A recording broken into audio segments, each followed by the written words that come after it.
one of us. And she said that within the next few months, not thousands or lakhs, but lives will be lost in crores. Crores of lives will be lost in India. And in the article that we saw later published, it says on Saturday, officials reported nearly 350,000 new infections, and the deaths continue to rise. At one hospital in New Delhi, the capital, doctor said 20 patients in critical care unit had died after oxygen pressure dropped. The doctors blamed the deaths on the city's acute oxygen shortage. The next slide, please. Yes, thank you. So here we have another article that is also talking about the death toll, and it says that India posts highest death toll, and really we are seeing so many underreported deaths, and that's the crime of the whole thing. Because today, as we look back, who is being held accountable for the lives that are lost, which are not even counted? But there's so much of suffering that is going on. There's so much of loss that people are feeling. People whose family members had died, whose neighbors had died, whose mothers, fathers, relatives had literally died in the worst way possible.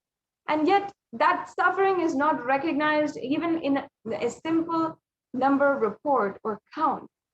How can this be justified? And who is being held accountable? India reported the coronavirus pandemic highest single daily death toll on Wednesday, which was 4,529, with the virus raging through the country's rural regions. The previous deadliest day for a single country was the United States, recorded in the United States in January, where 4,468 people died. Many reports believe in the number of deaths in India are even higher but underreported. And evidence has emerged across the country of large number of deaths of people dying and from COVID-19 who have been officially counted. This is actually from the New York Times, which this article is quoting. You can go on to the next slide, Mo. As you can see here, the devastation of COVID-19 in even the quarries, the cemeteries, and the burial grounds is absolutely unsubstantiated, meaning it was absolutely shocking.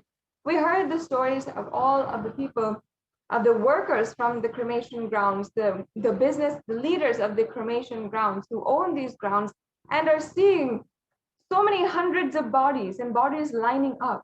This actually shows that 2 and 2 don't match up. Something doesn't quite add up here. While on one side, the media is talking about a very low death rate and not that many people being saved, the cremation grounds, the evidence that is happening there shows even a backlog in the number of deaths that is being reported, and shows even a backlog in the number of bodies that they have to cremate. Yes, as you can see, more visuals. These are from the devastating cremation grounds in India. The next slide. Yes, and this was revealed by the Supreme Pontiff of Hinduism, who had revealed to us, all devotees and disciples, whoever listens to me, whom I don't need to convince, this is a personal message I'm giving you. Devi has very clearly revealed to me, in the Purattasi month, August and September, there's going to be the worst kind of third wave of Corona. So that's just coming up right now as we are ending July. The next slide, please. I saw in the vision dead bodies thickly floating on Ganga. Not just Ganga alone, there are 4 rivers coming from Kailasa, Ganga, Yamuna, Brahmaputra. In all those rivers, I saw dead bodies are floating. Dogs eating those dead bodies and dying because they ate Corona people. And the poor people who don't have any food, those dogs' dead bodies, and they are dying. I saw this whole cycle. I am not a constipated conspiracy theorist or positive thinking buffet. I see reality as it is, and I'm revealing it to you all as it is. And within just few months, we saw the articles and the evidence of how in India, on the riverbank of Ganga, there was so many different dead bodies.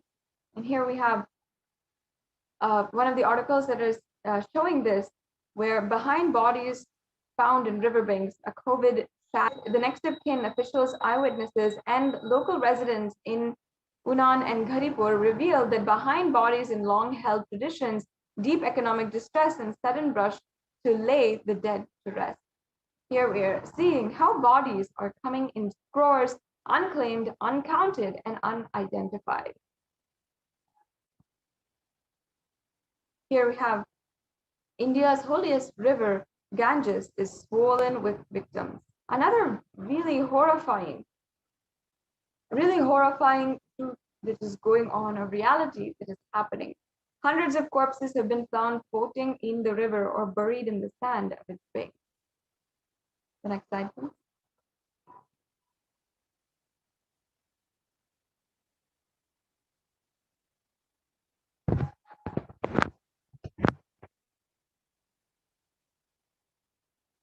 Yes, we can go on to the next slide.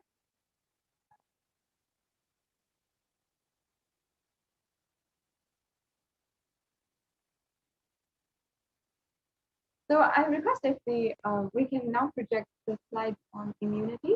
So in this next segment, we'll be understanding even what Devi Parashakti recently had revealed, and we'll be understanding how she had revealed about the immunosuppression qualities and properties of COVID-19, and how after that we saw that literally scientists were recognizing that this was happening.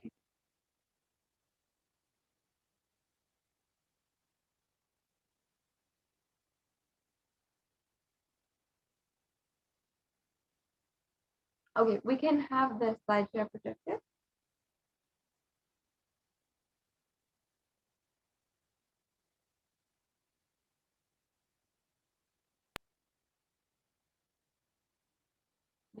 So we can stay on this.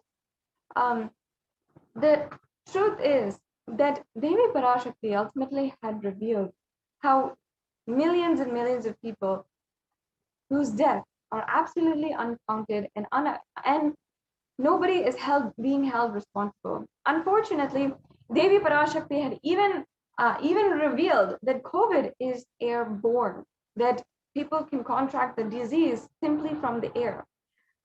Here it says how, yes, we can go on.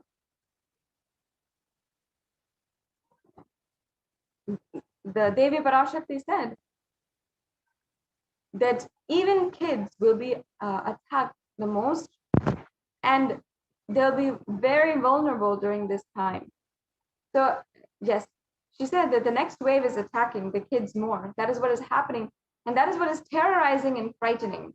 And the Supreme Pontiff of Hinduism revealed, I cannot reveal more details. India's richest state was at the center of the second wave. Now it's preparing for a third wave. This is an article from CNBC, and this is on India's second wave, now preparing for a third wave. And here we have a lot of numbers. The western state of Maharashtra has so far reported more than 5.4 million cases, including 82,000 deaths from COVID-19, and some predict a third wave, which could hit India potentially between September and October. The next slide, please. And the truth is that we have to ensure we do not lower the guards. We prepare for the inevitable third wave. And here in so many articles are also saying, even though it is being anticipated that coronavirus cases could peak in mid-June in the city, experts have been warning against lowering the guards, as they say that the third wave of COVID-19 wave looks inevitable by October end. Not only that, but experts have further said that the third wave should be deadlier than the first two waves. And Maharashtra preps the third wave as COVID has we saw 8,000 children in one district being affected. Here we have, with more than 8,000 children catching the coronavirus in the month of May in Maharashtra's Ahmednagar, the state has started taking extra steps to minimize the effect and impact of a possible third wave of COVID-19 that may affect children more. In Maharashtra's Sangli city, a COVID-19 warning, and currently 5 children are being treated here, and the facility is being prepared for more patients.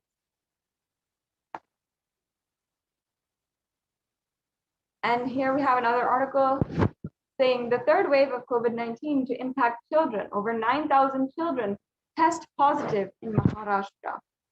And again, with the fears of the second wave of COVID-19 still lingering, and now, at least in the current days, we are seeing one wave stopping, maybe settling down, but we are seeing so many warnings of the third wave coming. The experts have suggested that the third wave will severely impact children. If the virus changes its course of nature, the children will be largely impacted. Reports suggest that the virus has already impacted the children across the country in the second wave.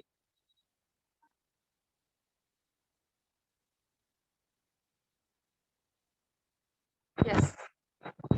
So Devi Parashakti has literally given us the warning. And not only that, however, she has given us the protection.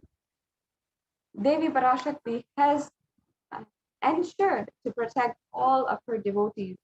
And the Supreme Pontiff of Hinduism has actually opened the Kailasa COVID care centers in India, from Adi Kailasa Sarvagnapitam as well as 12 other Adinams in India. And this is in order to protect anyone who is seeking protection at this time. And in just a few minutes after the next segment, we will be understanding from the administrators of Adi Kailasa Sarvagnapitam themselves the updates from the Kailasa COVID Care Center in India. And also now we'll be going into the next segment of today's program. And in this next segment, we'll be understanding the offerings that you can make to Devi Parashakti. After we understood how each individual can ask a question, ask for healing blessings or anything, and then how Devi Parashakti has guided the whole humanity and given her protection, her most compassionate protection to anyone. Now, after that, Devi Parashakti has literally opened up so many different ways that we can immediately and instantly attain oneness in our lives. Now, I request if the offering slides can be projected, offerings to Devi Parashakti. So yes, while we get that sorted out,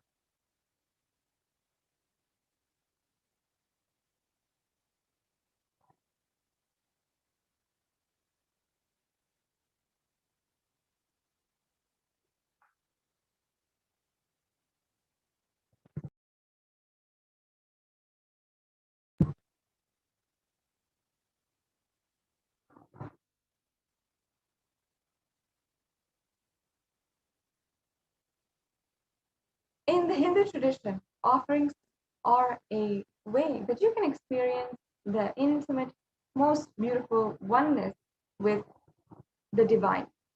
So in this next segment, we'll be understanding the offerings you can make to Devi Parashakti. We'll be right back with you after a very quick break.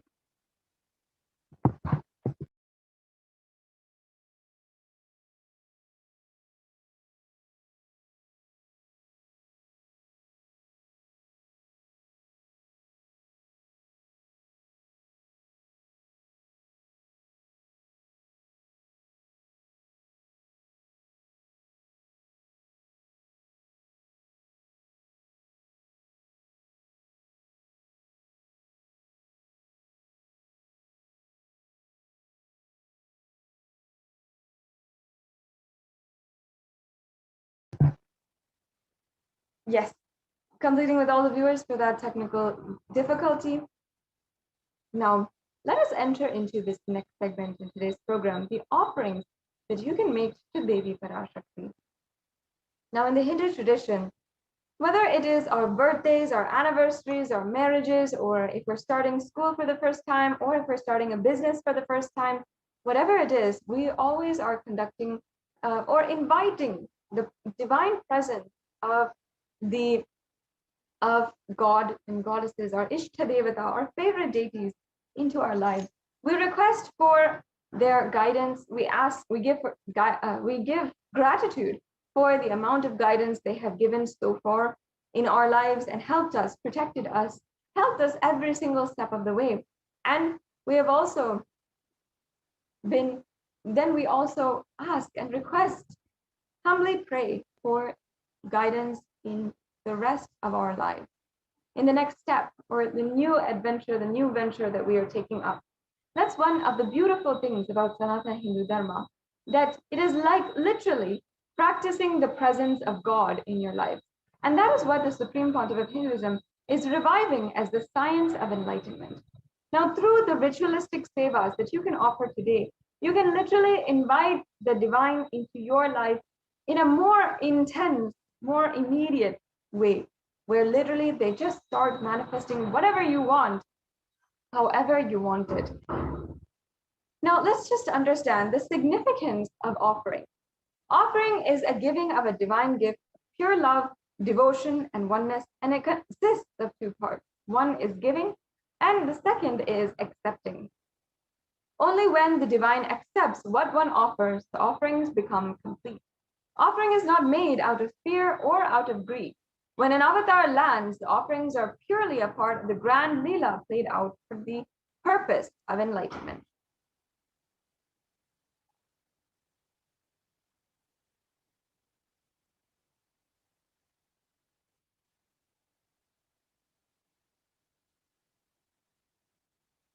Yes.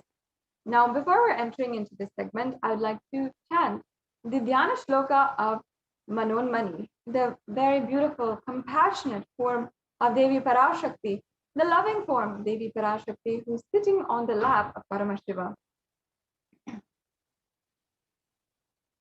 Induniva Veda Karavahni Nayanam Syat Pankajavaraಭಯ Japakshasarayuktam Angahimabhushana Vichitravasanam Syat Tungamukatojjvala Manonmani Swarupam. And the English translation next. Moonlight face holding the Vedas on hand and fire in eyes, with a lotus flower gracing and blessing hands in one hand with the Japamala, beautifully decorated with jeweled ornaments and wonderful clothes and shining bright crown. Her name is Manonmani.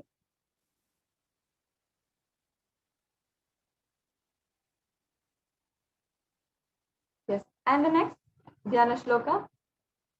Dhyaye devim trinetram shashina bhavadhanam vedahastam dadanam savye padmam varadam apare jabhayam chakshamalam divyerabarana nirvibhushita tanum brahmadipi pujitam devimeva manonmanim pratidinam kamatradatrim shubham. And the English translation. I meditate on Devi with 3 eyes glowing like the moon and holding the Vedas, lotus and gracing with blessing and gracing hands. She is wearing beautiful ornaments and she is worshipped by Brahma and other many gods and showers auspicious blends, boons and blessings for all actions every day.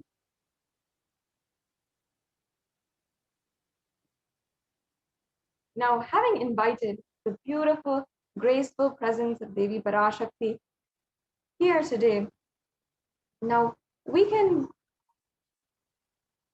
enter into the next segment, enter into understanding the different offerings that we are making available today. Today we have so many exquisite, exciting offerings that you can make with so much of beautiful, sacred sentiment. In this day and age, as we have so many different kinds of sentiment, whether it's suffering or we have happiness and bliss, or we have the sentiments of feelings towards one another, There is nothing compared to the sacred sentiments, the powerful cognitions which help you manifest power in your life, help you go beyond even the limitations that you would never have even thought of, all kinds of impossibilities, and live a life of absolute possibility. The Vedic tradition provides the science of exactly doing this. And the science of rituals is a carefully crafted, beautifully delivered practice of literally living this science of enlightenment, living the science of practicing the presence of God. And one of the fundamentals, now what we're doing is first would like to create the foundation so we can understand why we are doing these offerings and what is actually needed in these offerings and how they can actually manifest what you want in your life.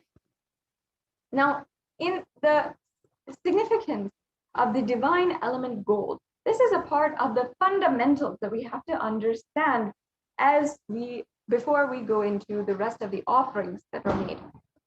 Now, in the Atharva Veda is one of the four of the Chatur Vedas, and one of the four Vedas that are actually one of the primordial scripts that is known to humankind. The Rig Veda has actually the oldest reference that is surviving today is at least more than 1,000 years old, making it the oldest scripture which is known to humankind. So the Chatur Veda are extremely old and significant scriptures that guide us to the life that we started out with, the life of the original Hindu civilization. In one of these Vedas, the Atharva Veda, lies the significance of the element of gold. Now, I'll just be reading out the translation for us today. It says that triply born by birth is this gold. From the atoms of Agni is one, it becomes dearest to Agni. One fell away from the Soma when it was hurt. One they call the seed of virtuous and powerful Apaha, the watery molecules. Who sees the vibration of gold has the power to infuse sattva energy and positive thought currents. And one they call the seed of virtuous and powerful Apaha, let that triple gold be for your long life. Now, many of us already understand that gold has a lot of value in our society. We know this because the economy just supports this as a fact. But there's something more than what society has told us thus far. Gold actually has super powers, literally super conscious powers, where beyond what we know with the economic currency or any value that we add to it, there's so much more than what is happening or the gold itself as we know. Gold is a divine element. It purifies anything it touches, and it is an element of spiritual significance and great spiritual power of healing and enlightening. The vibration of gold has the power to infuse sattva energy and positive thought currents in anyone who wears and anyone who sees or operates in its vicinity.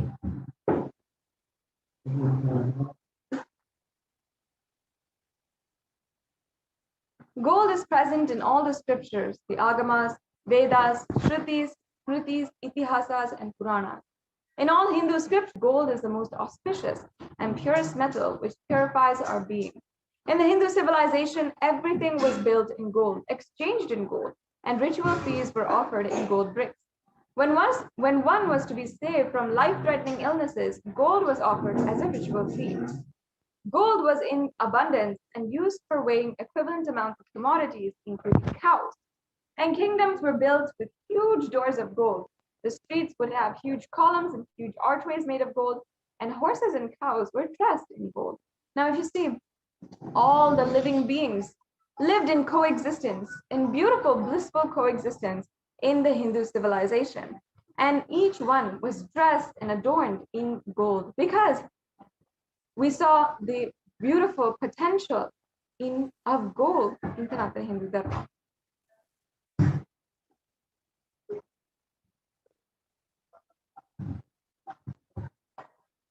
Yes, and the Hindu civilization ultimately thrived on the banks of rivers of gold. In the Rig Veda, the Indus River was called the Hiranyamaya, and in the Atharva Veda, the river Saraswati was called the Hiranyavardhani. Gold is the supreme element for offering gifts to the ones you love and revere. And temples are constructed and paved in gold, deities are made in gold and decked in gold and adorned in gold. Because it preserves the enlightenment energy for thousands of years. It lasts forever.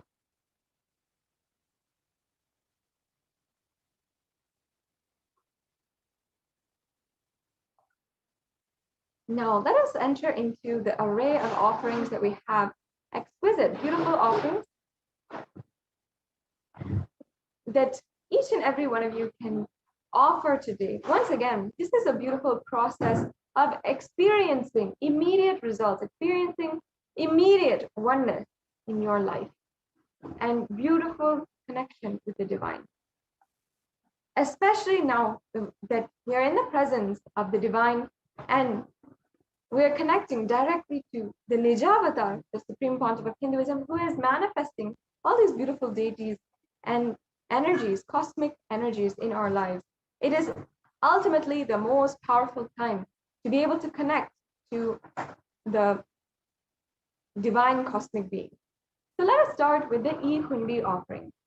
Now, this offering is a beautiful way that you can remove all fears inside of you, everything that is going on inside of you, which is not the ultimate. Simply drop it at the feet of Devi Parashakti today.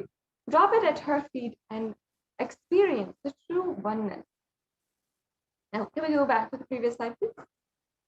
Devi Parashakti in the Lalita Sahasranama is described in such a beautiful way. How she is actually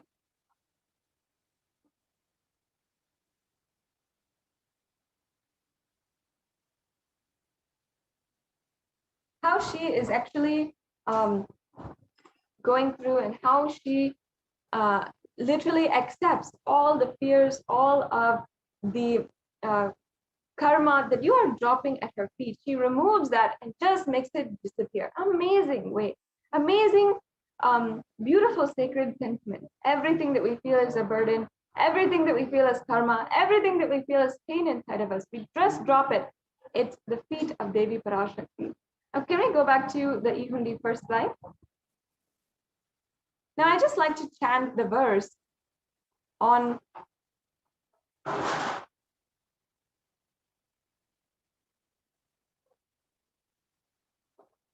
yes, I just like to chant this verse. Bhakti Priya, Bhakti Gamya, Bhakti Vashya Bhayapaha, Shambhavi Sharadaradhya, Sharvani Sharmadayini. Devi is fond of true devotion and she is the remover of all fears. The next slide, please.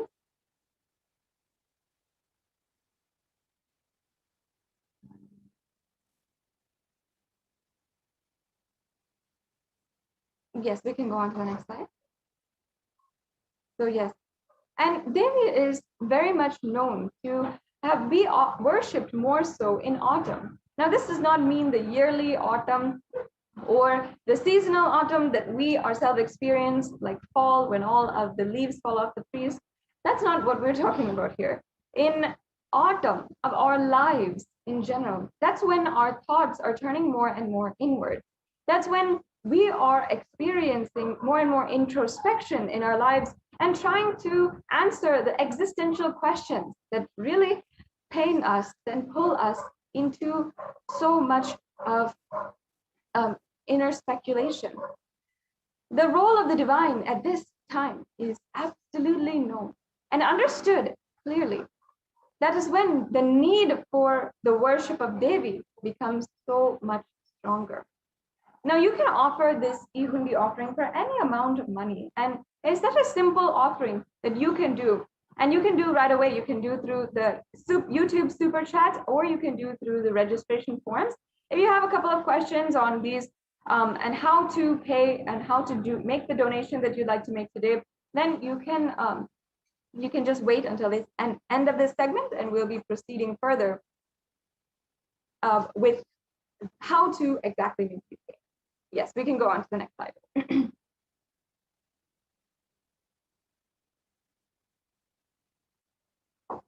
Yes. So the next offering that we have available for each and every one of you to make today is the Sankalpa chanting. In Sanatana Hindu Dharma, the Sankalpa is a Vedic chant which has such deep significance. In fact, it invokes all the energies, all the good energies of love, bliss, all the auspicious qualities inside of you. It requests the divine to remove all the different inauspicious qualities and help us transcend each and every one of those, including fears, greed, everything that might be stopping us. We request in this prayer to remove that and help us during this time, and help bless us for the ultimate prayers.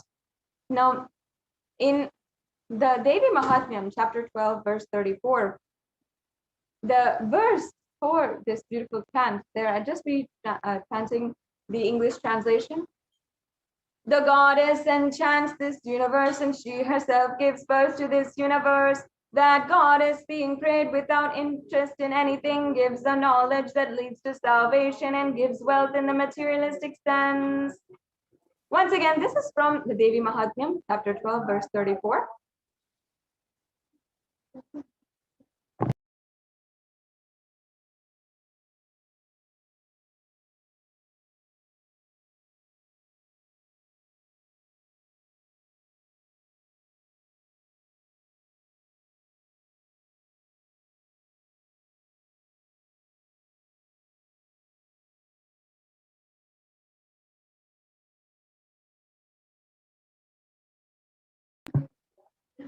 Yes, the Sankalpa chanting is such a beautiful way that you can just simply offer the Sankalpa. Your name will be chanted along with the Sankalpa, and it will be offered in your name to the divine. The next offering we have here, as you can see, is the Sahasranama Swarna Kasu. And this is another beautiful offering. And let me just explain that this is the offering of more than 1,008 names of Devi Parashakti. And it's a very special and unique archana offered to Mahameru of Devi Parashakti. And actually, it is very special because it is the offering of the gold coin inscribed with 1,008 names of Devi Parashakti. Now, in the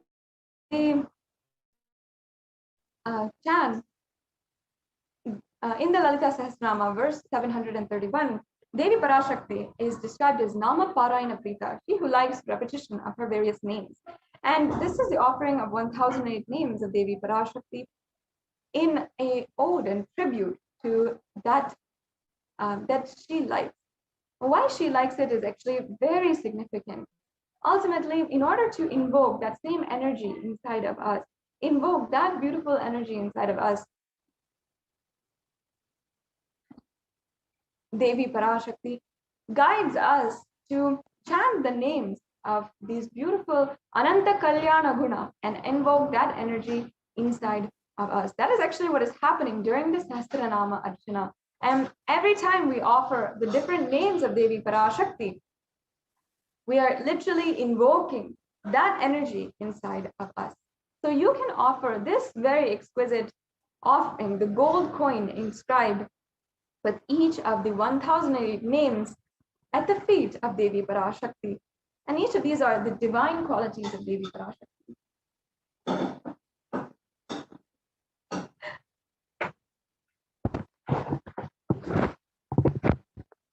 Yes, the next offering is the Mukta Anguti. Now, many of you, I'm sure you would relate. If you know that your mother really likes pearls, then of course, when it comes around to her birthday, or when you want to please her, when you feel like you want to express your gratitude to your mother, like on Mother's Day, you will obviously go out and get a gift of pearls, a pearl set or a pearl necklace or a pearl earrings, pearl bracelet, because you know that she likes it, and that's the only reason why you want to give it to her. In the same way, we know that Devi Parashakti is adorned with pearls. And actually, she has, even if she doesn't express it or doesn't tell you specifically, she has the beautiful adoration of pearls. Devi Meenakshi is actually described in the Meenakshi Pancharatnam, and I'll just be chanting that verse, as being adorned with garlands of pearls. So I'll just be chanting that verse and then we'll understand the significance of this offering. Muktaharanala satkirita ruchiram purnendu bhakta prabham shinjannu purikinkini manidharam padma prabhavasuram sarvabhita palapradam girisutam vani rama sevitam meenakshi pranatosmi santatamaham karunyavaram nidhim. The English translation.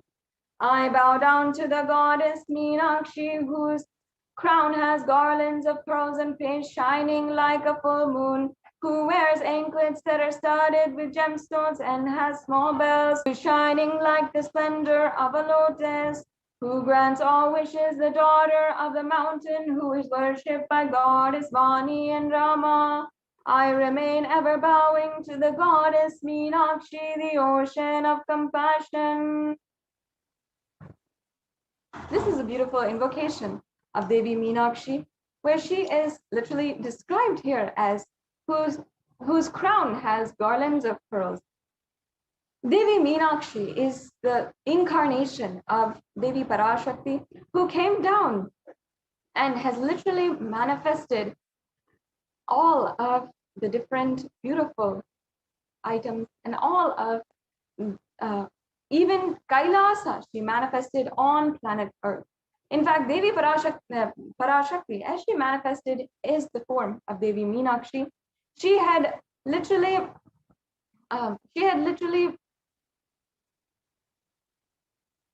united all of the 56 deshas. At that point in human history, all the humans, human civilization was living as independent human tribes across the world. But Devi Parashakti had literally united all the 56 deshas and ruled it under one rule.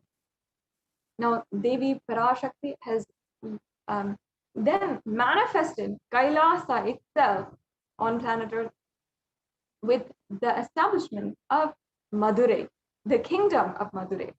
Just like how Devi Parashakti literally had such beautiful ambition and powerful ambition to manifest Kailasa itself on planet Earth, with this offering of the Mukta Anguti, you can have the blessings of Devi Parashakti in any of your endeavors, the new ventures that you are about to take in this time. Yes, we can go on to the next slide.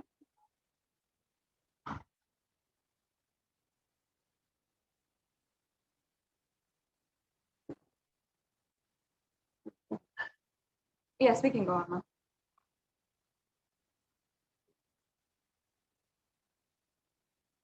The next offering is the Swarna Padma Pushpa, the golden lotus. Now, in the Kamikagama, the verse is described as all the kalashas that should be worn around with suitable thread and covered with new cloth. They should be adorned with lotus flower made of gold. Now, this actually shows us the significance of the Swarna Padma Pushpa. The next slide, please.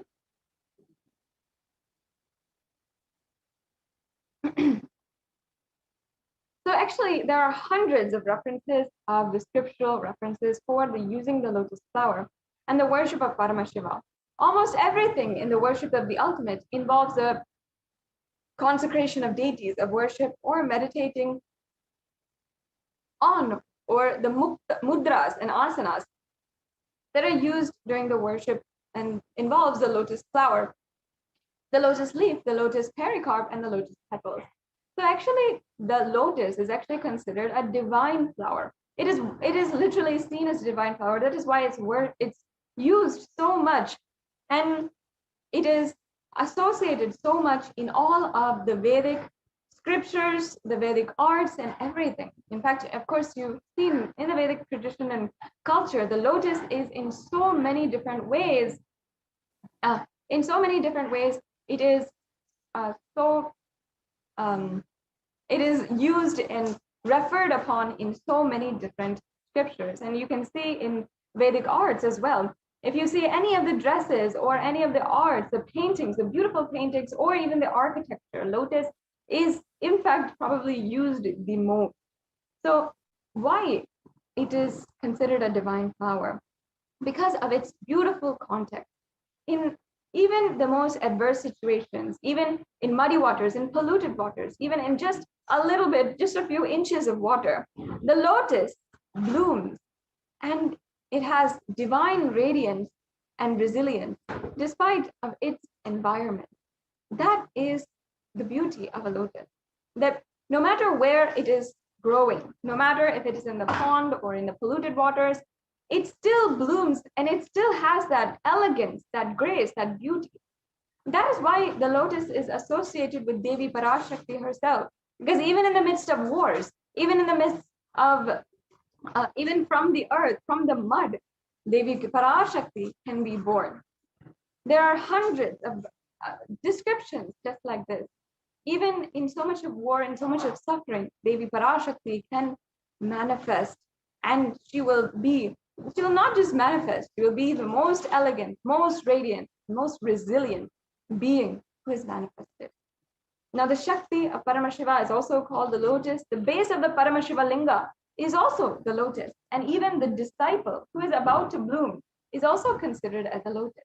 So you can offer this beautiful Swarna Padma Pushpa in order to have the blessings from Devi Parashakti to ultimately radiate that space, radiate the state, space, powers, and being of Devi in your innermost inner space amidst any and every adverse situation in your life.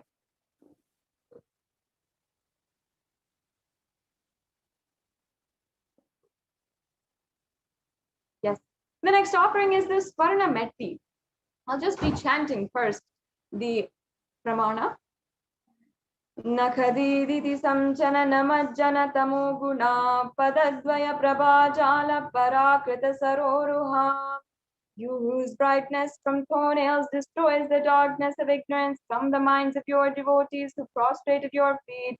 You whose brightness from your 2 feet overpowers that of the lotus flower. Next slide, please. So in the Hindu tradition, even the married women wear the golden toe ring. And that is a representation of actually the Hindu sacred sentiment where all of the different, all of the women of the world are considered as Devi Parashakti herself, are worshipped as Devi Parashakti herself. And it is all coming back down to this verse, actually, where we are seeing how it's described that literally the toenails of Devi Parashakti have the power to simply remove your incompletions or your pains or your sufferings, all of the ignorance that you have. And simply, that is how it happened.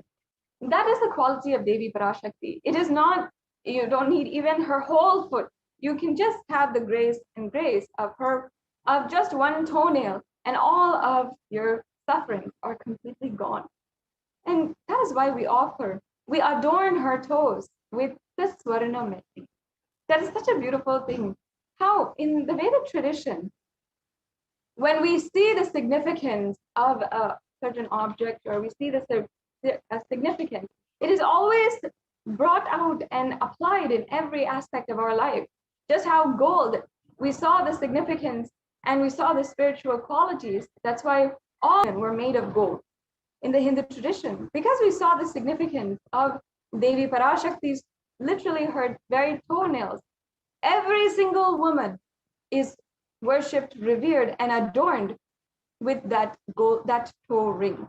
And in the Hindu tradition, upon marriage, every woman has that toe ring. That is how the Hindu tradition literally reveres women so much. So this offering of the Swarna Metti is an offering to Devi Parashakti, adorning her sacred feet, to be in constant gratitude for receiving her blessings even in the most difficult aspects of our life. The next slide, please. Yes. The next offering is the Swarna Mangtika, the golden hairline jewelry. Another very beautiful, very significant offering that you can make. And it actually refers back to one of the verses where Devi Parashakti is described as Shuddha Sarabhi Varshani, meaning she who makes the nectar flow in all our nerves from the Sahasrara, and she who gives the very pleasant experience of the ultimate. Now, the Mangtika represents the nectar chakra, which is fully open. And the Sahasrara chakra is represented by the 1,000-petaled lotus.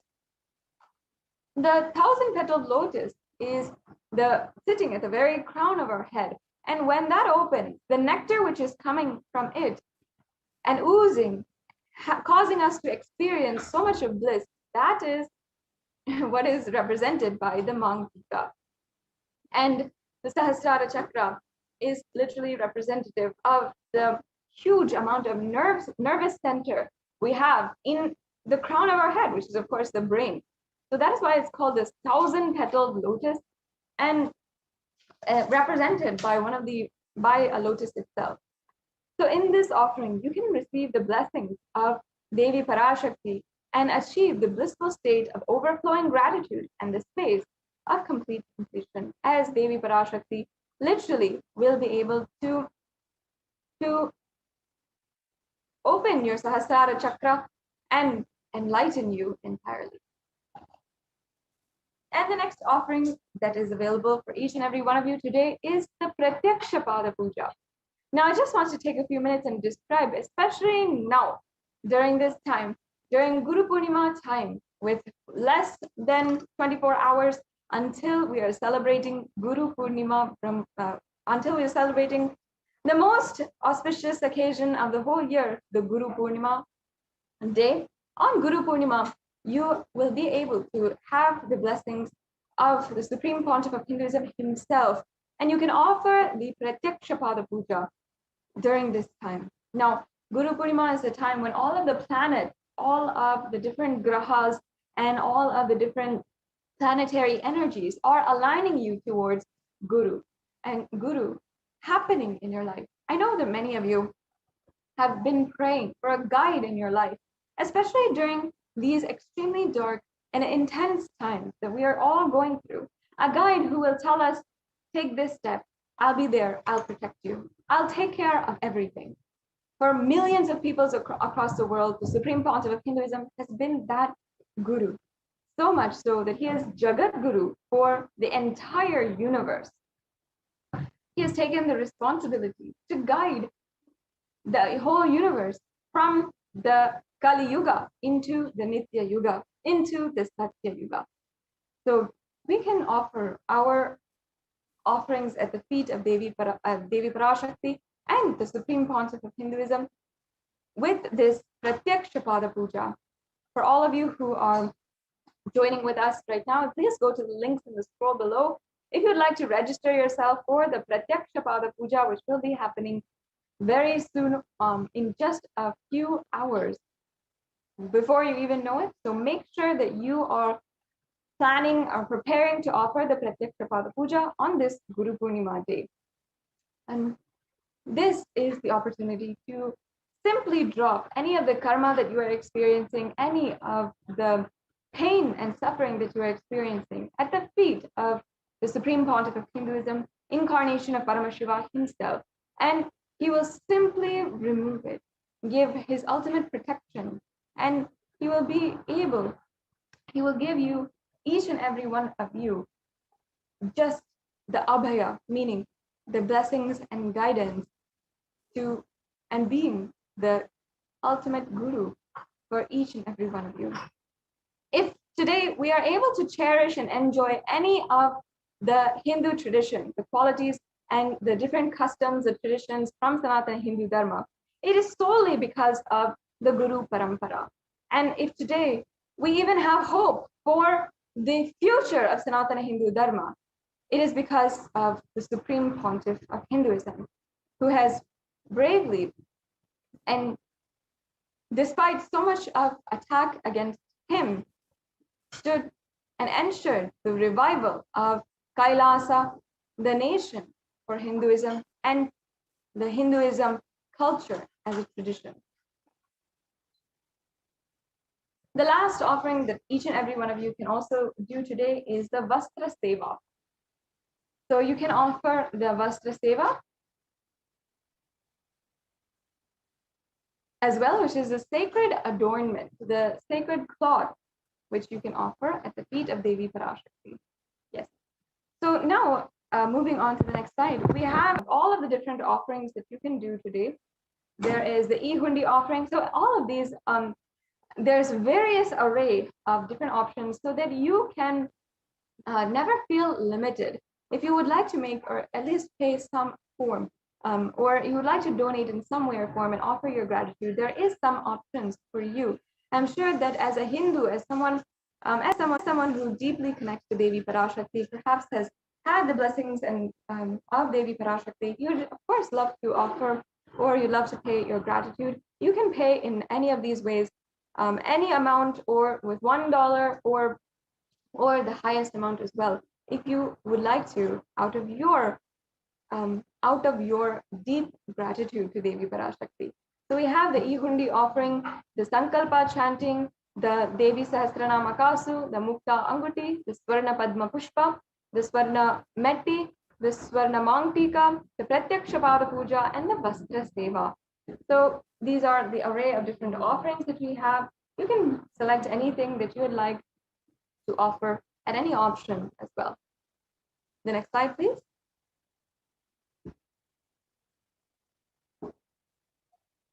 Now, now you might be in two categories as we are proceeding for the offerings today. You might be in the category of you're ready to make your payment, you'd like to go forward with the next steps. You can go to tiny.cc/Devi-offerings, and you can proceed for the next steps of your payment. It's a very easy and quick process to do your payment. Then after the payment, make sure that you are filling out the Sankalpa 2021 form.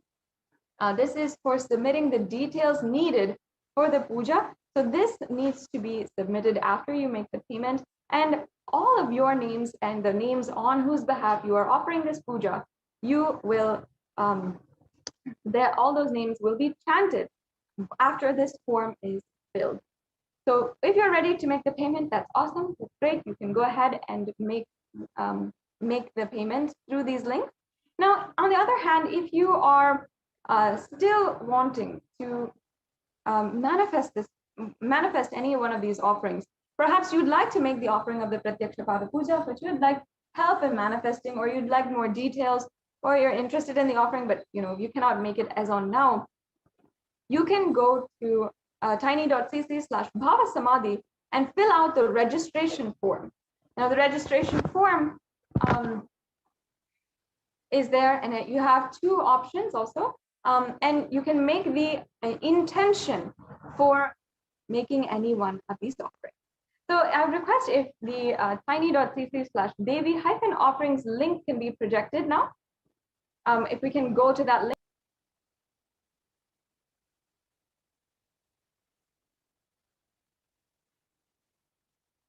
So we'll just be getting back with you with that link and being able to project it for all of you to see and to understand that this is a very quick payment process. You'll be able to simply be able to have any of those payments be fulfilled. So we'll be right back with you to show you the payment process and everything after a very quick break.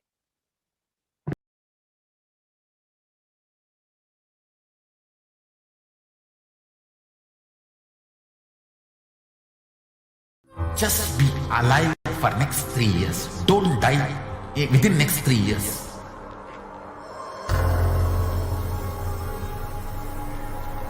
Just don't die within next 3 years. Be alive, somehow be alive. I'm working sincerely. I will reach you somehow. somehow I will reach you. It's my commitment to humanity.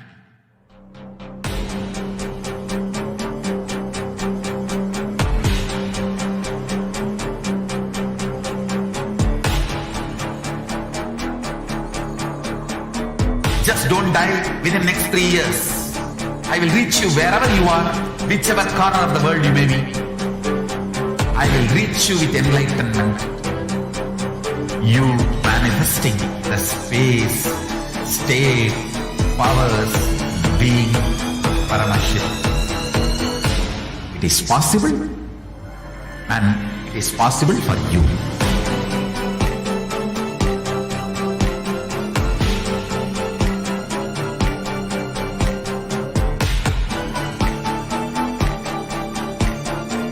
Paramashiva will reach you with enlightenment science.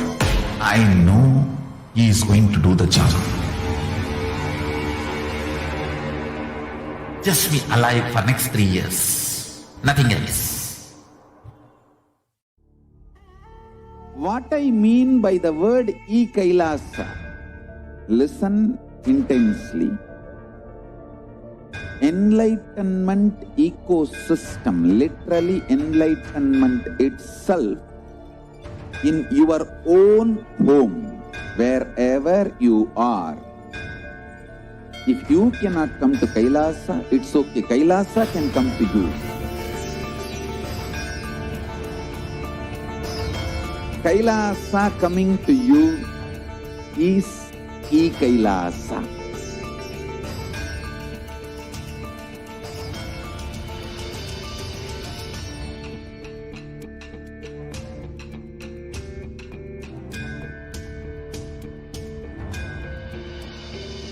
I will revive Hinduism. I am a Hindu revivalist, not by any revolution, but by evolution.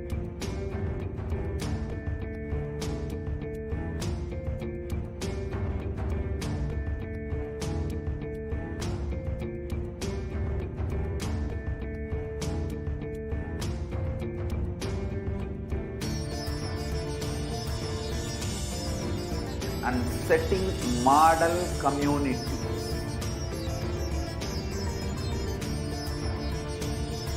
Kailasas, enlightenment ecosystems, Sarvanya Pitas all over the world.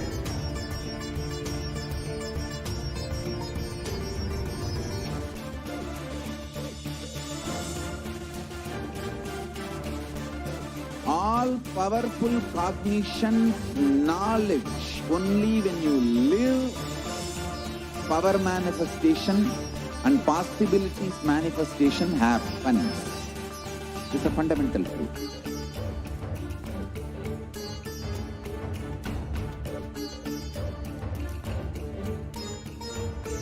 Hinduism cannot live exclusively as one sampradaya. No. All sampradayas of Hinduism is an ecosystem.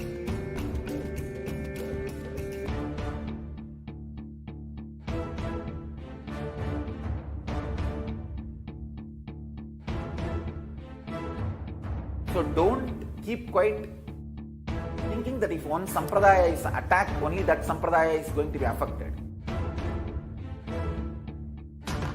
All of us are ecosystems.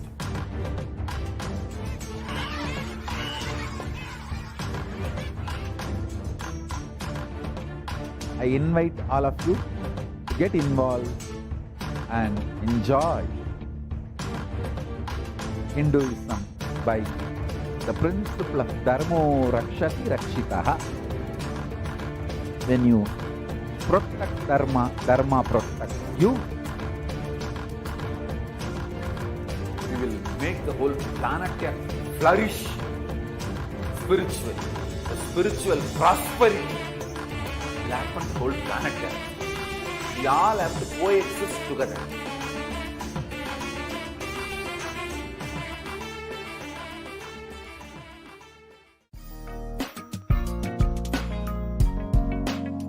We get you health, we get you ability to build beautiful relationships in your life. We get you direct spiritual support and we make sure you become wealthy.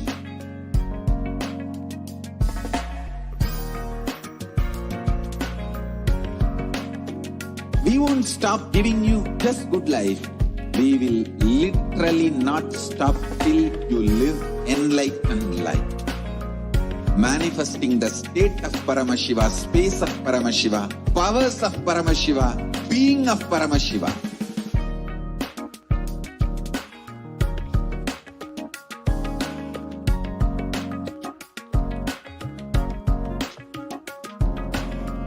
Whole world should become e-Kailashians. I want the whole world to know Hindus have something great to contribute to the world.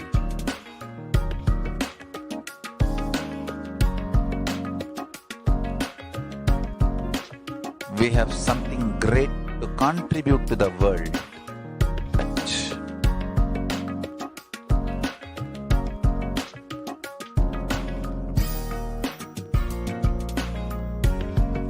E-Kailasa is proper customized spiritual service helping you to identify your root patterns of suffering.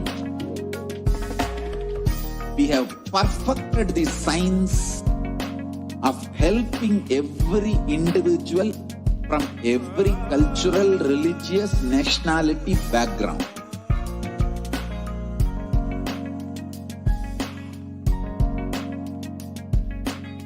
You will have lowest reactionary assumptions, highest awakened response, alive response for life continuously.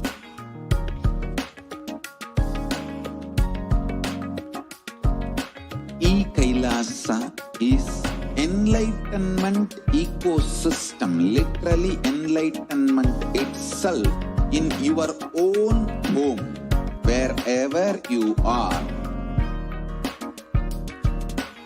Proper customized spiritual service helping you to complete with your life negativity.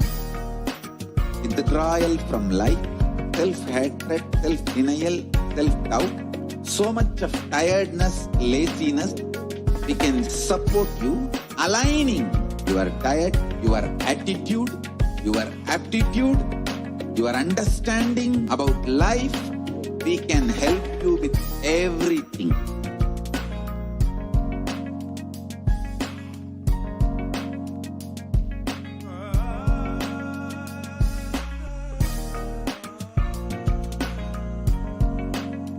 If you are interested in enlightenment, we will immediately bring this to you.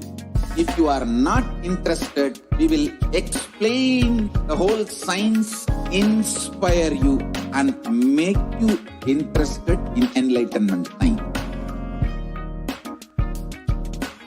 We need to cater this enlightenment science to the whole world wherever they are, because enlightenment is the birthright of all human beings. Kailasa is responsible to provide that to all human beings.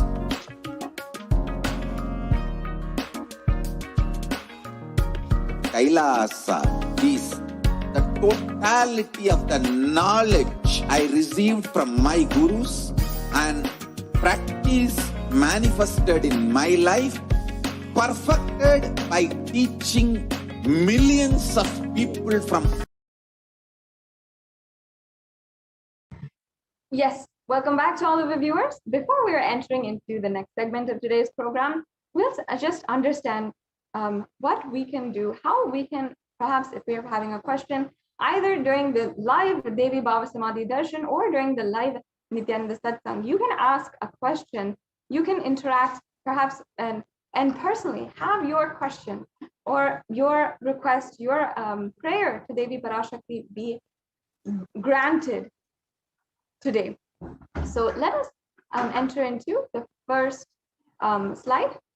We can go on to the next slide.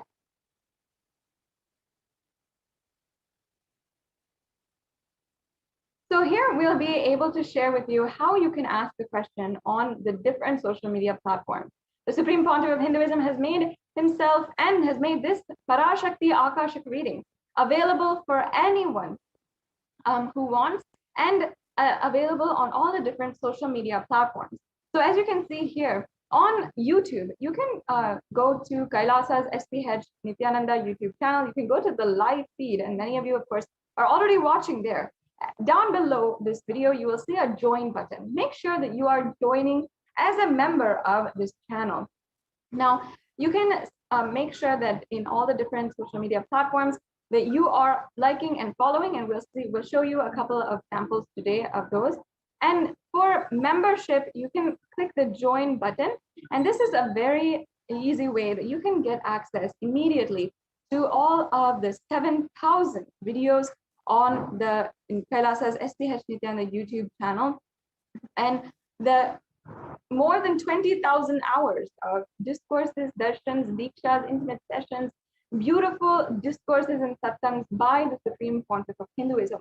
And it is just a beautiful way that you can simply start to manifest enlightenment, and with any problem that you have, fear, greed, or if you have a problem in relationships or wealth, any problem, you can find the answer on this YouTube channel with the more than 7,000 hours, 7,000 videos on this YouTube channel.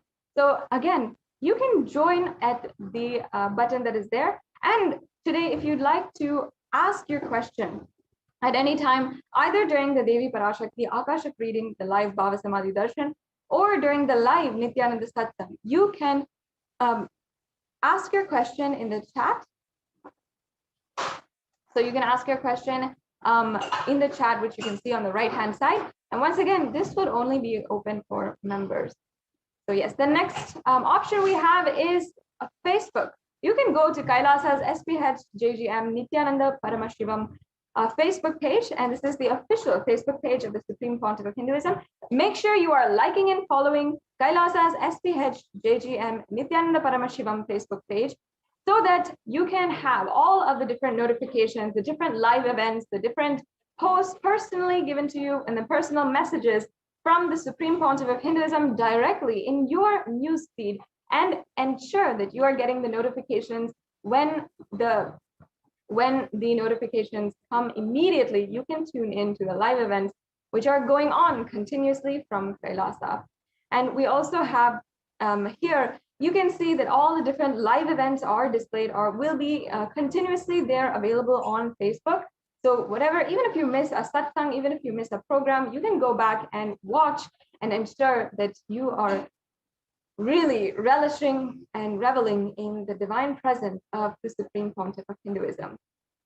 So make sure, if you want to ask any of your questions during the live Bhava Samadhi Darshan or the live Nithyananda Satsang, you can go to the comment section and post your comments in the comment section below the video. Yes, and the next option that we have is Twitter. I'm sure that many of you are users of Twitter. You spend all your day on Twitter, and you yourself have a Twitter following. If you like Twitter and that's the social media platform of your preference, then you can go and follow Kailasa's SPH JGM HDH Nithyananda Paramashivam on Twitter, and make sure that you're following the official Twitter handle of the Supreme Pontiff of Hinduism, which is at Sri Nithyananda. And once again, here, the Supreme Pontiff of Hinduism gives personal messages to the whole humanity, to all the global Hindu diaspora here, his messages as the Supreme Pontiff of Hinduism, his guidance during this time, and as well, all the different live events, the exciting events that are happening across Kailasas, across the world, will also be posted here regularly, as well as ensuring you have your daily dose of living enlightenment and enlightenment that can inspire you for the whole day. So make sure that you are following at Sri Nithyananda on Twitter, and you can go to the live event as well. The live event, which will be displayed on Twitter and will be a tweet from Sri Nithyananda, from the official handle.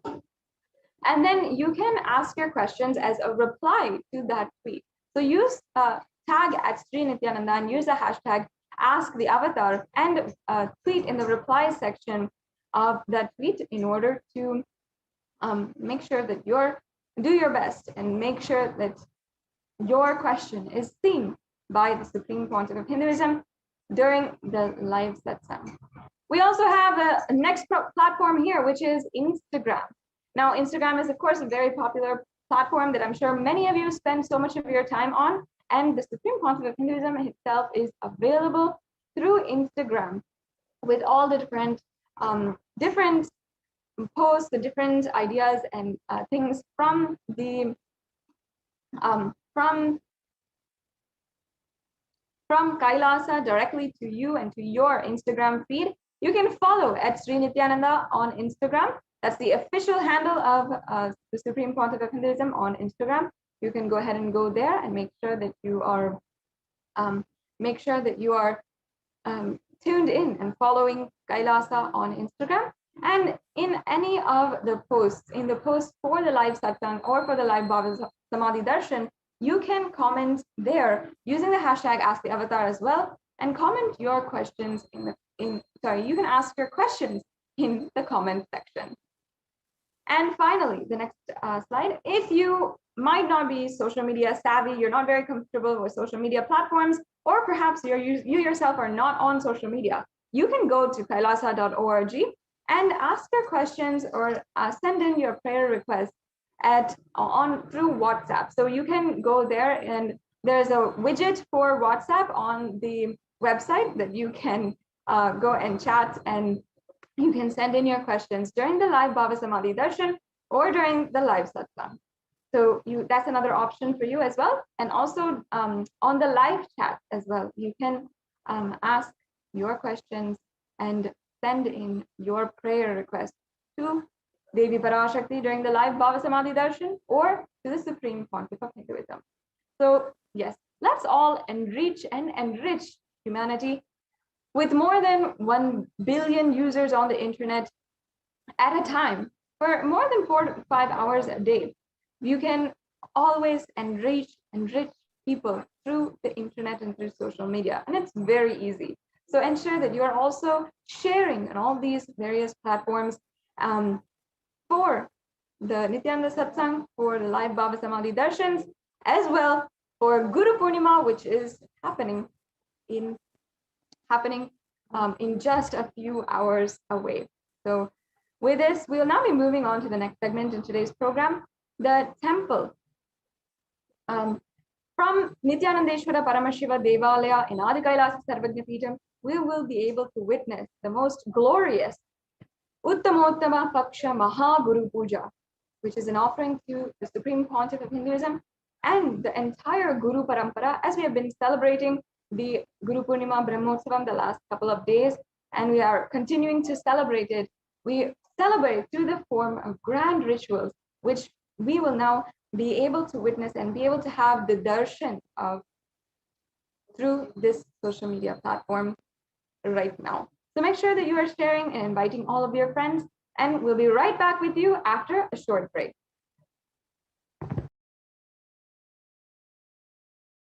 Just be alive for next 3 years. Don't die within next 3 years.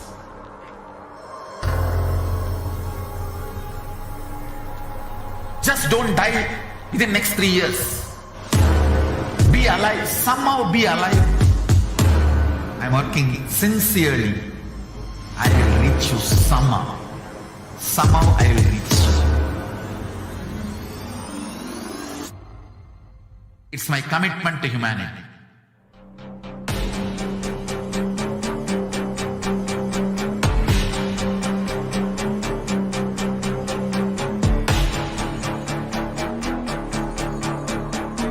Just don't die within next 3 years. I will reach you wherever you are, whichever corner of the world you may be.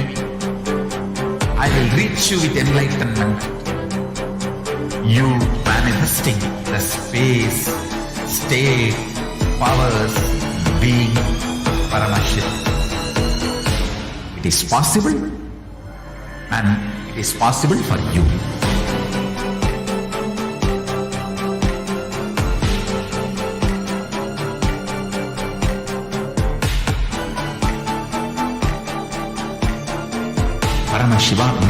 reach you with enlightenment science. I know he is going to do the job. Just be alive for next 3 years. Nothing else. What I mean by the word e-Kailasa, listen intensely. Enlightenment ecosystem, literally enlightenment itself, in your own home, wherever you are. If you cannot come to Kailasa, it's okay. Kailasa can come to you.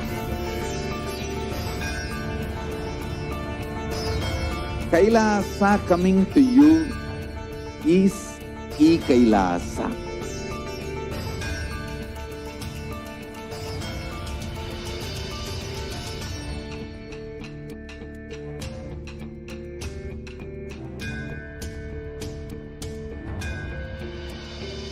I will revive Hinduism. I am a Hindu revivalist, not by any revolution, but by evolution.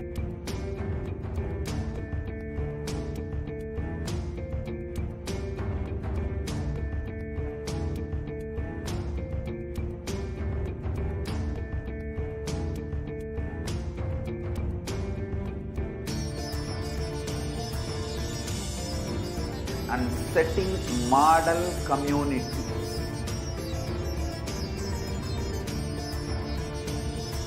Kailasas, enlightenment ecosystems, Sarvanya Pitas all over the world.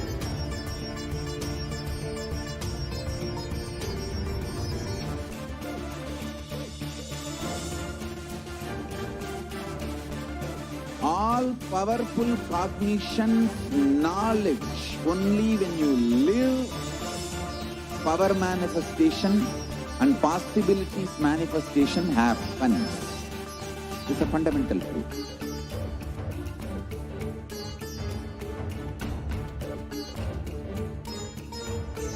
Hinduism cannot live exclusively as one sampradaya. No. All sampradayas of Hinduism is an ecosystem.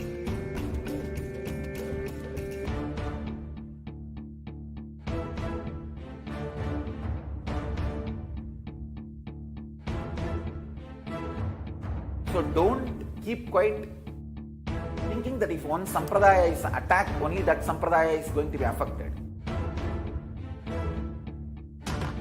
All of us are ecosystems.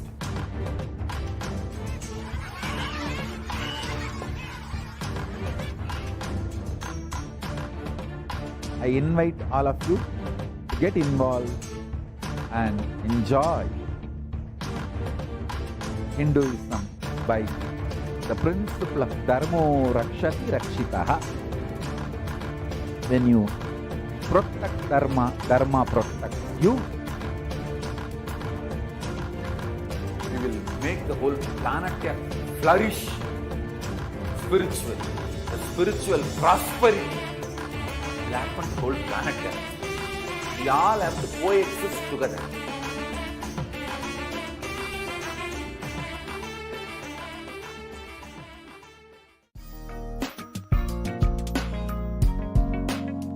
We get you health.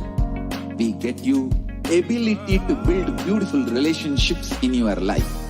We get you direct spiritual support, and we make sure you become wealthy.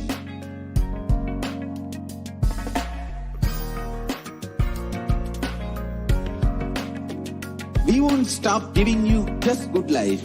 We will literally not stop till you live enlightened life.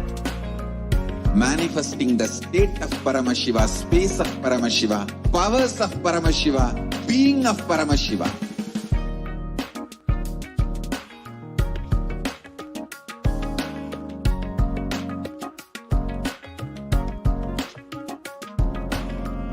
Whole world should become e-Kailasians.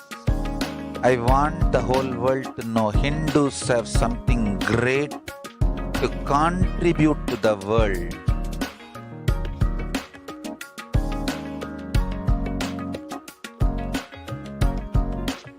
We have something great to contribute to the world.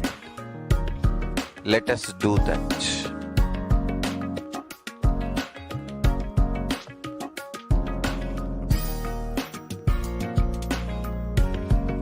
E-Kailasa is proper customized spiritual service helping you to identify your root patterns of suffering. We have perfected the science of helping every individual from every cultural, religious, nationality background.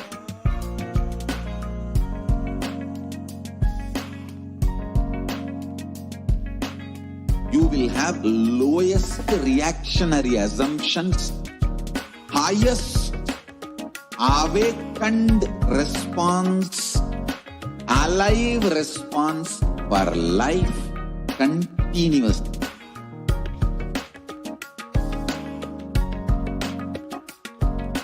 E-Kailasa is enlightenment ecosystem, literally enlightenment itself in your own home, wherever you are. Proper customized spiritual service helping you to complete with your life negativity, withdrawal from life, self-hatred, self-denial, self-doubt, so much of tiredness, laziness. We can support you aligning your diet, your attitude, your aptitude, your understanding about life. We can help you with everything.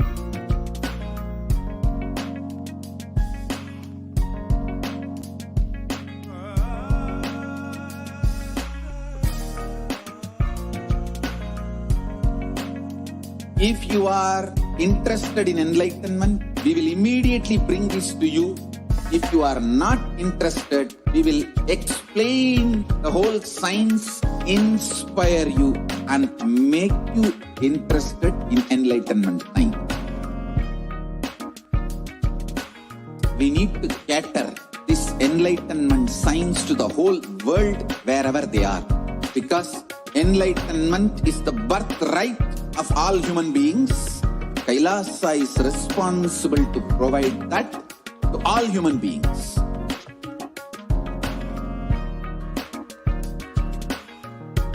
Kailasa is the totality of the knowledge I received from my gurus and practice manifested in my life, perfected by teaching millions of people from all cultures, time zones, backgrounds, genders, nationality, race, from every creed.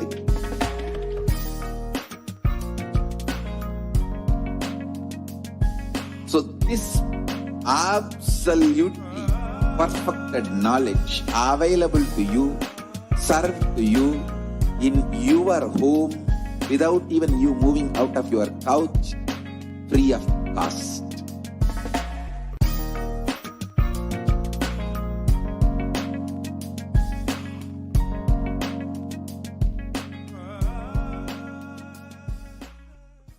Just be alive for next 3 years. Don't die within next 3 years.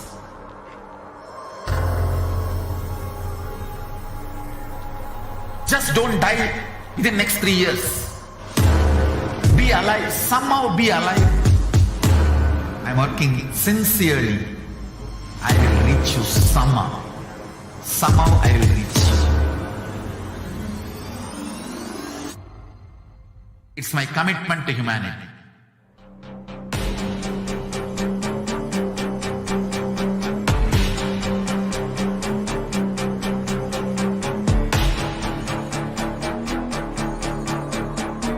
Just don't die within next 3 years.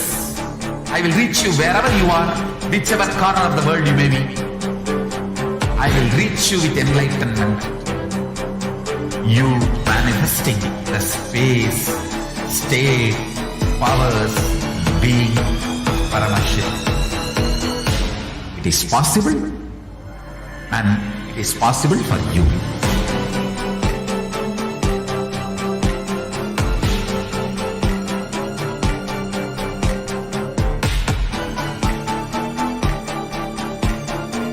Paramashiva will reach you with enlightenment signs.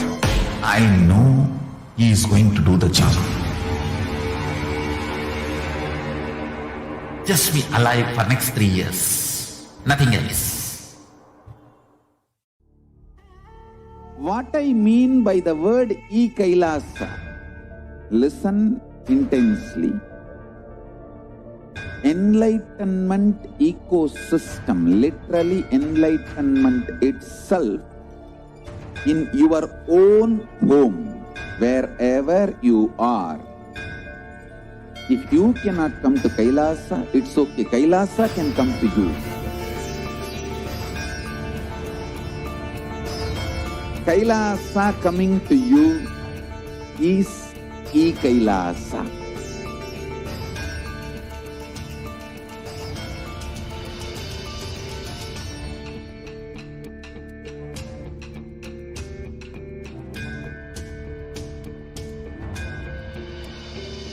I will revive Hinduism.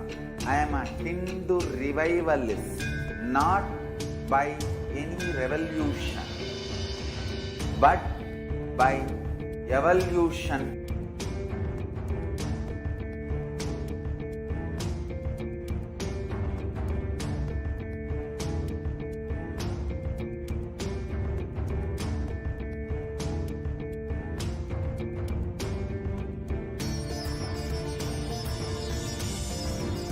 And setting model community.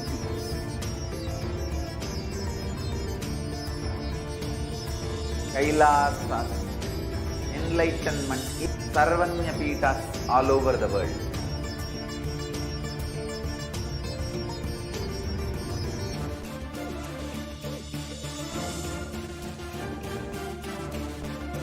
All powerful cognition, knowledge, only when you live, power manifestation and possibilities manifestation happens.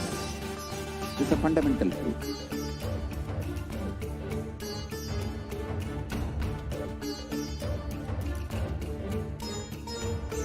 Hinduism cannot live exclusively as one sampradaya. No. All sampradayas of Hinduism is an ecosystem.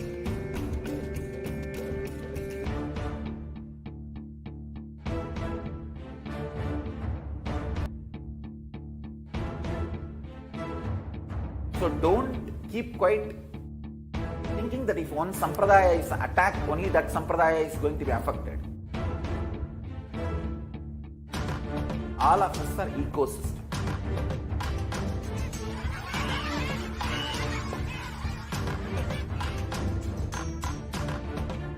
I invite all of you to get involved and enjoy Hinduism by the principle of Dharmo Rakshati Rakshitaha. When you protect Dharma, Dharma protects you. We will make the whole planet flourish spiritually. The spiritual prosperity will happen to the whole planet. We all have to coexist together.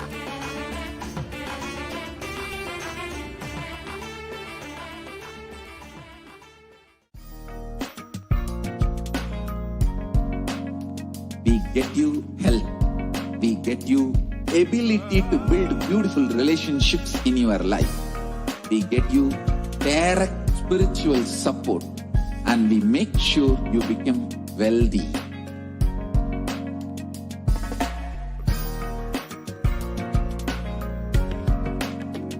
We won't stop giving you just good life. We will literally not stop till you live enlightened life. Manifesting the state of Paramashiva, space of Paramashiva, powers of Paramashiva, being of Paramashiva.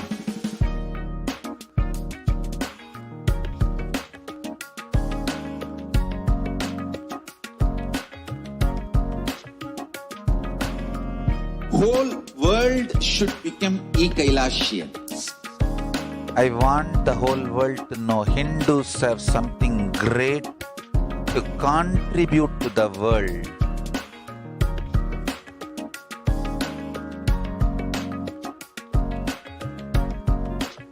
We have something great to contribute to the world.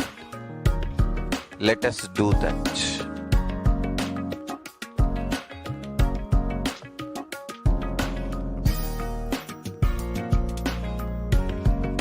E-Kailasa is proper customized spiritual service helping you to identify your root patterns of suffering. We have perfected the science of helping every individual from every cultural, religious, nationality background.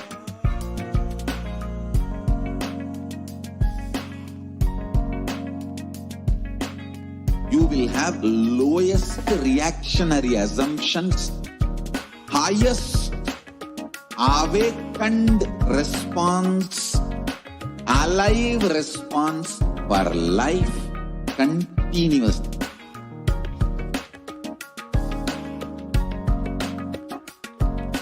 E-Kailasa is enlightenment ecosystem, literally enlightenment itself in your own home, wherever you are. Proper customized spiritual service helping you to complete with your life negativity, withdrawal from life, self-hatred, self-denial, self-doubt, so much of tiredness, laziness. We can support you aligning your diet, your attitude, your aptitude, your understanding about life. We can help you with everything.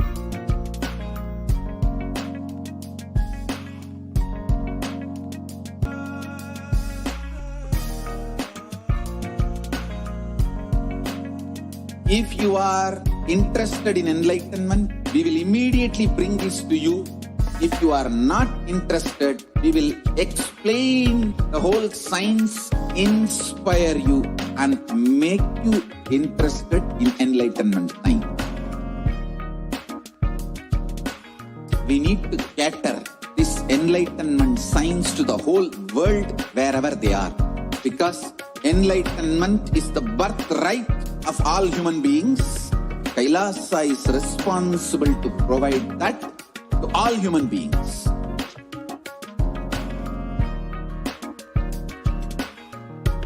Kailasa is the totality of the knowledge I received from my gurus and practice manifested in my life, perfected by teaching millions of people from all cultures, time zones, backgrounds, genders, nationality, race, from every creed.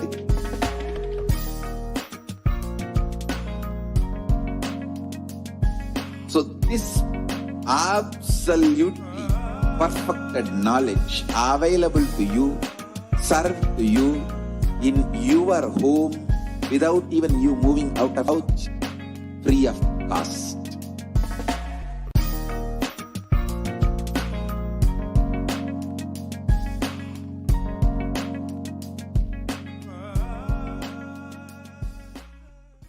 Just be alive for next 3 years. Don't die within next 3 years.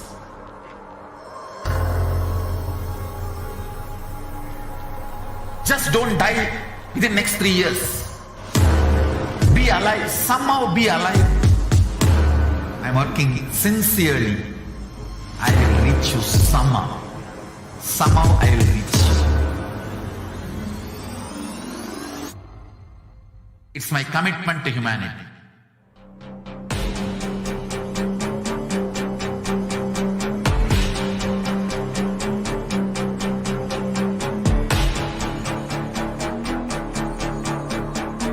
Just don't die within next 3 years. I will reach you wherever you are, whichever corner of the world you may be. I will reach you with enlightenment. You manifesting the space, state, powers, being Paramashivoham. It is possible, and it is possible for you.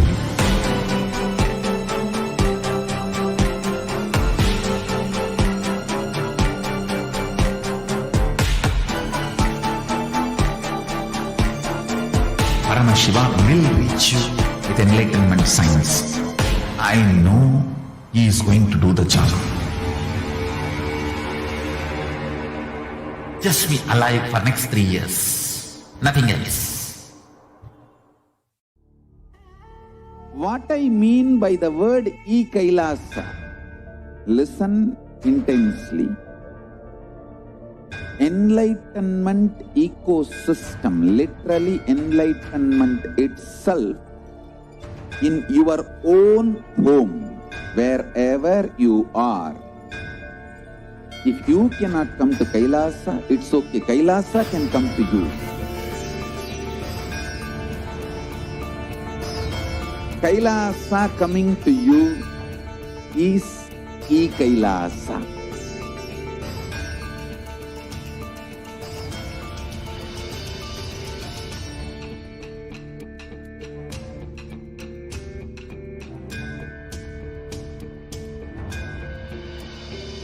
I will revive Hinduism. I am a Hindu revivalist, not by any revolution, but by evolution.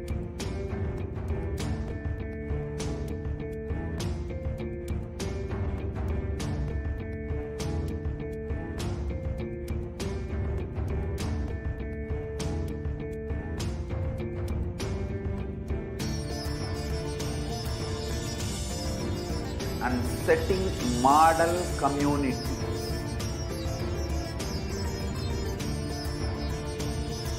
Kailasas, enlightenment ecosystems, Sarvanya Pitas all over the world.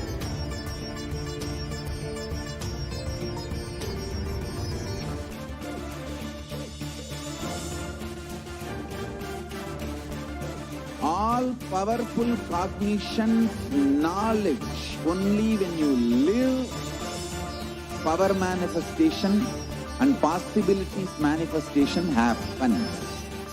It's a fundamental truth.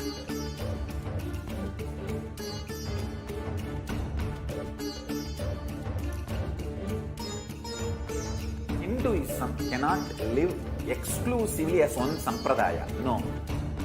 All sampradayas of Hinduism is an ecosystem.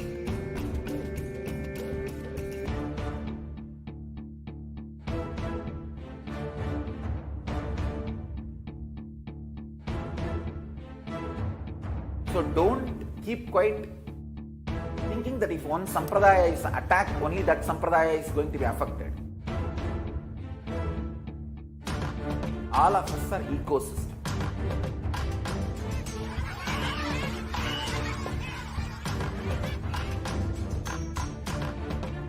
I invite all of you to get involved and enjoy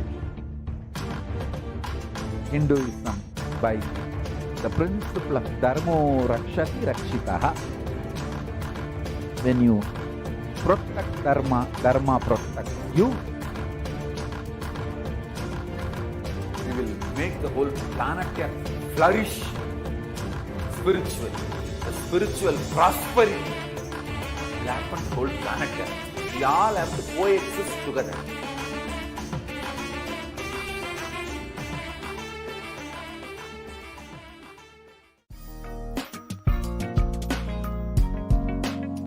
We get you health.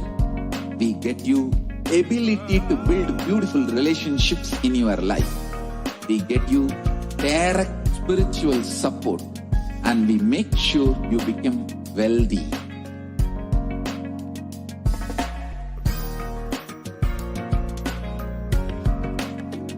We won't stop giving you just good life. We will lit up till you live enlightened life. manifesting the state of Paramashiva, space of Paramashiva, powers of Paramashiva, being of Paramashiva.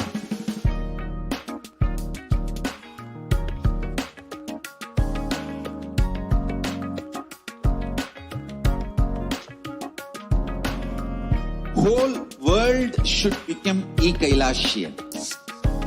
I want the whole world to know hints of something great.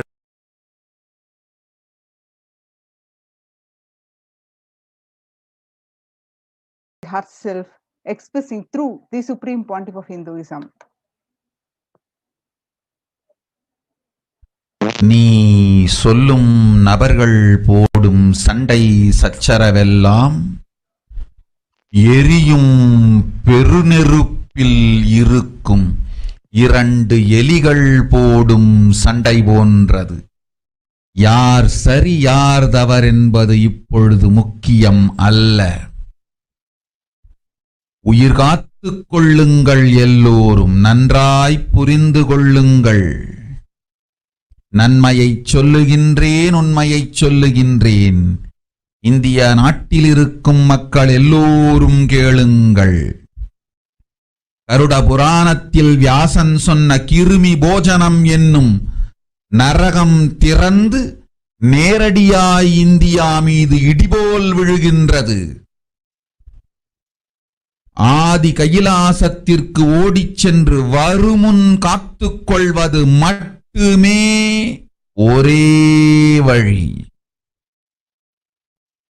Corona பெருந்தொற்று கொள்ளை நோய் கிருமி போஜனம் எனும் நரகத்தை பூமிக்கு கொண்டு வந்து விட்டது. அகோர தாண்டவத்தின் ஆட்டம் யாராலும் அடக்க முடியாத அளவிற்கு ஆரம்பித்து விட்டது.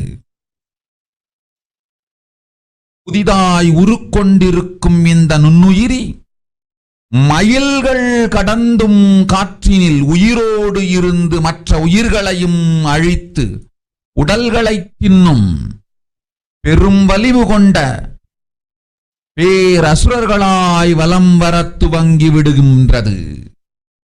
நன்றாய் புரிந்து கொள்ளுங்கள். வருமுன் காத்துக் கொள்ளுங்கள், அது ஒன்றே வழி. அதற்காகவே ஆதி கைலாசத்தை திறந்து வைத்திருக்கின்றேன். உயிர் காத்துக் கொள்ள வேண்டி விரும்பும் எல்லோரும் ஓடுங்கள் ஆதி கைலாசத்திற்கு. இந்தியாவில்தான் இந்த நரகம் திறந்து உலகெங்கும் பரவப் போகின்றது. கிருமி போஜன நரகம் பூமிக்கு வந்துவிட்டது. மனிதர்கள் செய்த மகா கொடுமைகளினால். அன்னை முன்னின்று என் அடியவரை காப்பேன் சொல்வதை கேட்டு உயிர் காத்துக் கொள்ள விரும்புவோர் வருமுன் காப்பது ஒன்றே வழி என்று தெரிந்து செல்லுங்கள் ஆதி கையிலைக்கு. ஓம் ஓம் ஓம்.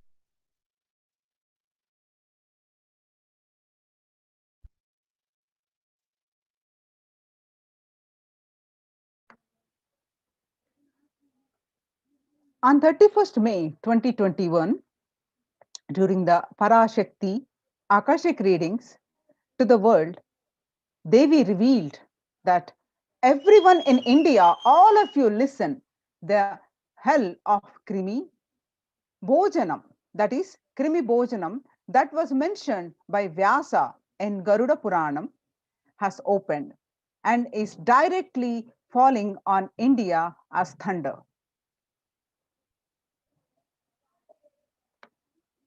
Running to Adi Kailasa and protection from it is the only way. Deadly corona life taking disease has brought the hell known as Krimi Bojanam to earth. The dance of Aghora Thandava, which no one could control, has started. This microorganism that has formed will be alive in air for miles together. destroying other souls, it will eat bodies. It has started roaming as great demons with tremendous strength. Understand properly. Prevention is the only way. For that, I have opened Adi Kailasa. For those who want to save their lives, all of you run to Adi Kailasa. Only in India, this hell is going to open and is going to spread to the whole world. The Krimi Bhojanam hell has come to the earth because of the suffering done by the humans. Mother, I will protect these at my feet. Those who listen to me and wish to save their lives, learning that prevention is the only way, go to Adi Kailasa. Krimi Bhojana is one of the 28 hells described in Hindu scriptures, where people are sent to suffer in a pit to be eaten up by the worms. The Garuda Purana chapter, in one of the chapter, cosmology of hell, and the nether regions, the Devi Bhagavata Purana, chapter 21, on the narrative of hells, and chapter 22 on the narrative of the sins leading to hells. The Shiva Purana, chapter 16, uplift from the hell, section 5. Skanda Purana, chapter 12, redemption from hells. Chapter 2, the merit of visiting Setu. Chapter 30, the glory of Danishkoti.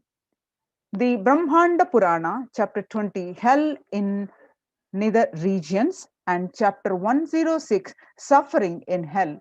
The Padma Purana, chapter 48, section on the nether world.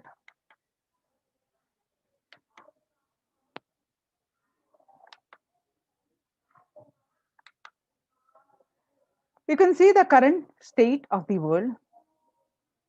It was updated last 6th June 2021. The statistics of this widespread pandemic.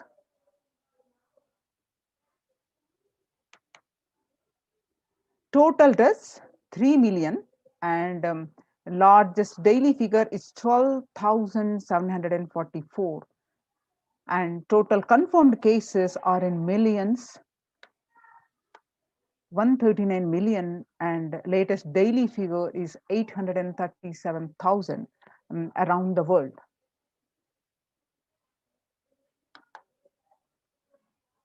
And the statistics of the cases and the deaths and the vaccine doses administered. COVID is airborne. Scientists say now authorities think so.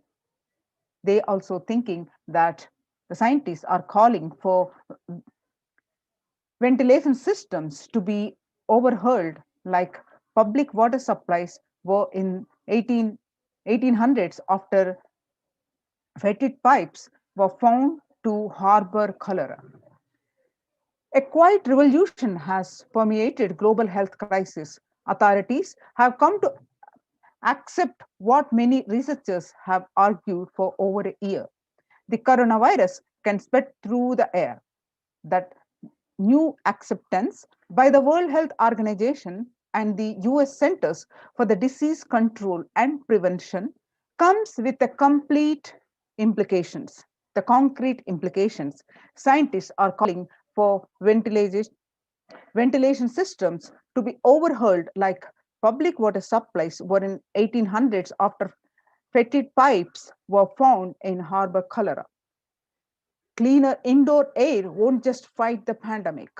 It will minimize the risk of catching the flu, other respiratory infections that cost the US more than 50 billion a year. Researchers said in a study in the General Science on Friday, avoiding these germs and their associated sickness and productivity losses will therefore offset the cost of upgrading ventilation and filtration in buildings. World's most infectious disease now airborne. And he is right. The SARS-CoV-2 virus can travel on a very small particles that disperse quickly outdoors, but can build up indoors. These particles can affect people who stay more than 6 feet away. And the mask that Americans are wearing have adopted many provide some COVID protection, but then do not render an unsafe situation safe. Through scientists have been discussing airborne transmission for months. It was only last week that the World Health Organization, WHO, and CDC made this official. With the vaccine rollout still in its early days across the world, those officials should follow up this belated admission with guidance that unvaccinated people can use to minimize their risk. The Hindu explains is airborne COVID-19 a risk? The airborne COVID threat is confirmed. What to do about it? The droplet is cough and sneezes and can spread droplets of saliva and mucus. Airborne, tiny particles possibly produced by talking are suspended in the air for longer and travel further. In a letter, what have scientists told the World Health Organization? How does the disease pass from one person to another? The story is so far. On Monday, July 19, 6,239 scientists from 32 countries put their signatures on an open letter that said COVID-19 is also transmitted via air. Tilted, it is the time to address airborne transmission of COVID-19 and address to the World Health Organization, who they said that there was enough evidence to show that viruses are related during exhalation, talking, and coughing, and the micro droplets small enough to remain aloft and pose a risk of exposure at distances beyond 1 to 2 meters from someone who is infected low for fewer than 3 feet to 6 feet, recommended for physical distancing between people to avoid transmission. The current state of India in Tamil Nadu alone, last case recorded in Chennai, Tamil Nadu, 36 minutes ago is confirmed 10,072, active is 9,983 and recovered 26 and deaths are 63. The statistics, new cases and deaths. You can see the picture. The Times of India's statistics, the COVID-19 in Tamil Nadu, the number of deaths is higher during the second wave. You can see the statistics in this slide. And you can see more statistics.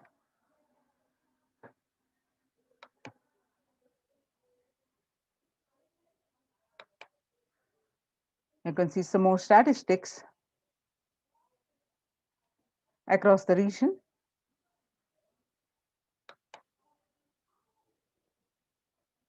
And the last case that we heard in the different state, Maharashtra.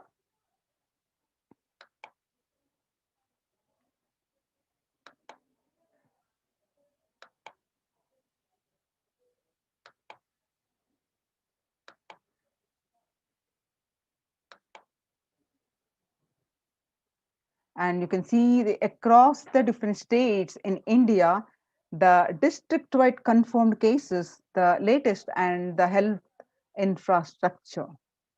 Karnataka alone, the Bangalore district, the cases are in like few lakhs and deaths are also in thousands. And Maharashtra also as are in lakhs, the case deaths are in thousands. So across the states of India, the cases and the deaths you can see in this slide. home quarantine is not possible in India, statement made by the Indian government. The home quarantine is a prime reason for large number of deaths in Assam.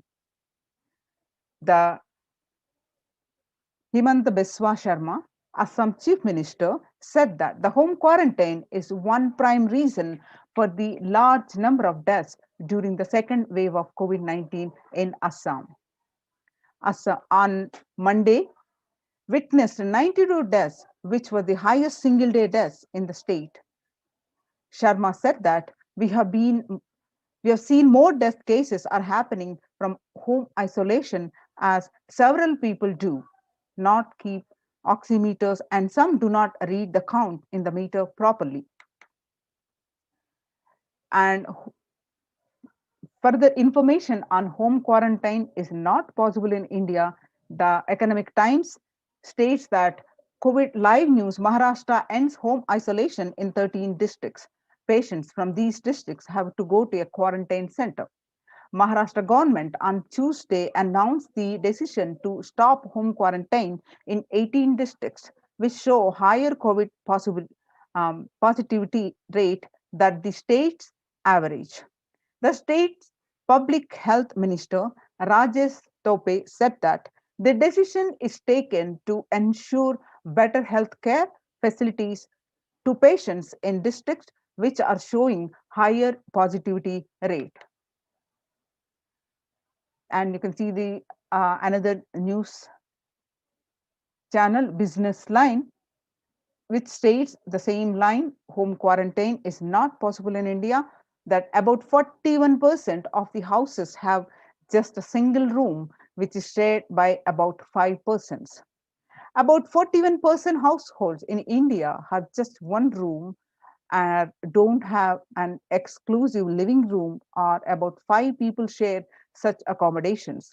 About 32% of the household have two rooms, and adding to the O's in the fact that only 47% of the household have access to water within the premises and 42% don't have a bathing facility within the premises.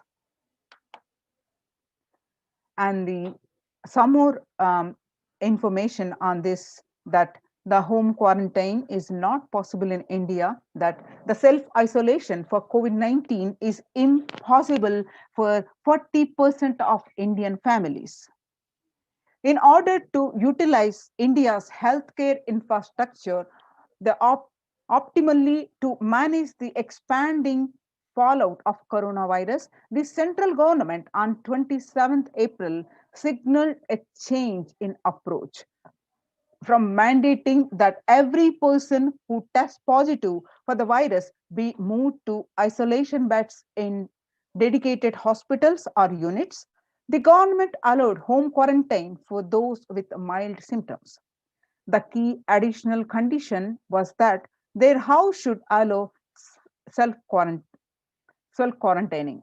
That in India, it is easier said than done.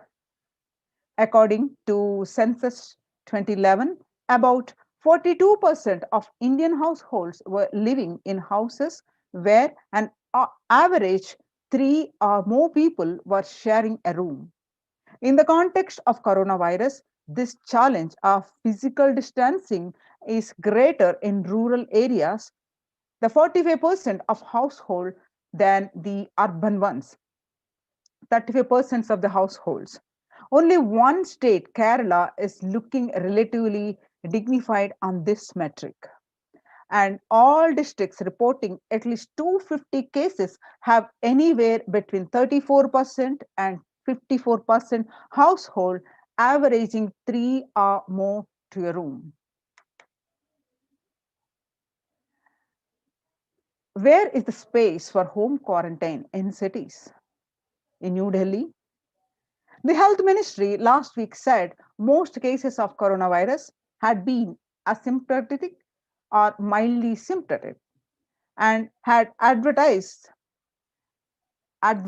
home isolation for such people.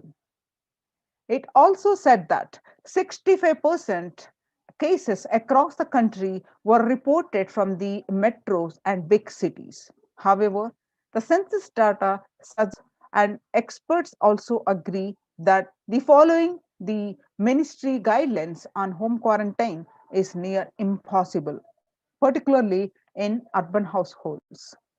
The guidelines on home quarantine say the person showing COVID-19 symptoms has to remain isolated in a well ventilated room, preferably with a if another family member needs to stay in the same room, it is advisable to maintain a distance of at least 1 meter between the two, it's stated. So, when the first world countries close their borders during a massive global emergency, Kailasa has opened its doors to all without exception. Supreme Pontiff of Hinduism reveals that at least 6 months back, I became aware that multi-layer quarantine is needed to protect people. If you are in India and you want to protect your immediate family or extended family, anyone who will listen to you, get them immediately to our campuses. Across India, the centers, the COVID care protection centers are open, are Adi Kailash in Bididi, Bangalore, Salem Adinam in Tamil Nadu, Tiruvannamalai Adinam in Tamil Nadu, Rajapalam Adinam in Tamil Nadu, Puduvai Adinam, Tamil Nadu, Pattanam Adinam, Srirangapadi Adinam in Tamil Nadu, Sripuram Adinam in Hyderabad, and Madurai Adinam in Tamil Nadu, Avattipalayam, Erode, Tamil Nadu, and Husur Adinam, Tamil Nadu, and Baroda Adinam in Gujarat. Kailasa rushes to help us as India finds itself on the verge of COVID-19 third wave. First, the multiple free COVID care centers opened across India. Various social services offered during pandemic in Nithyananda ashrams across India. The spiritual services offered during pandemic in Nithyananda ashrams across India. The cosmic revelations on global pandemic.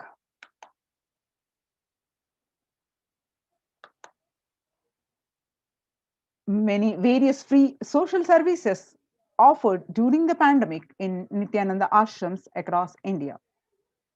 The first is medical care, which includes allopathy, Ayurvedic, and Siddha medicine. The fire safety equipment maintenance, infrastructure to accommodate 1,000, and accommodation for multi-layer quarantine, emergency ambulances and ICU on wheels, personal protective medical equipment, groceries collected for Annadan, and organic farming. So, if you'd like to save your life, join COVID care protection centers and register now through the link below, which is https://kailasa.org/kailasa care.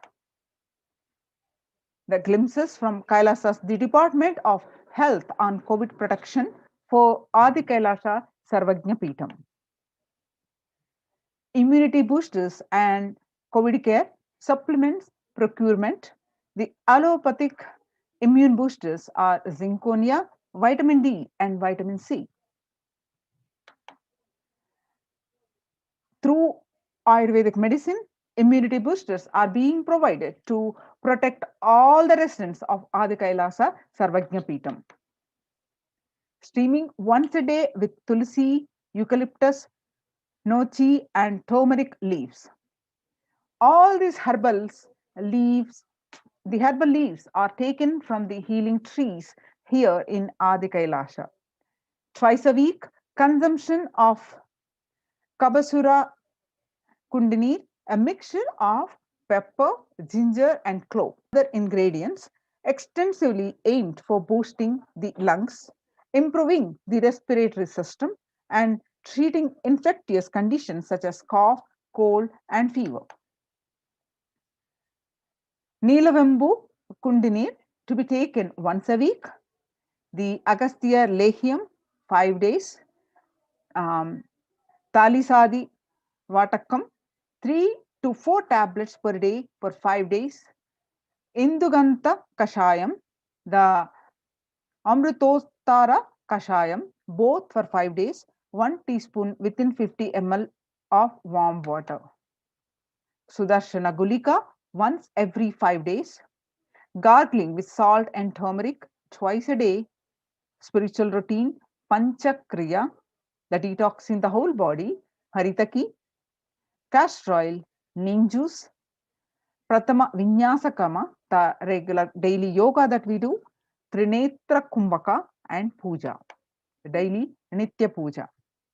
The basic sanitation and safety practices are disposal of soil pads, infected material, and non biodegradable done through incineration, RO water systems for drinking water, cleansing and sanitization of overhead tanks, a regular DVDing, maintenance and repair of electrical circuits, communication facilities for safety of the residents, and compost pit filling with biodegradables.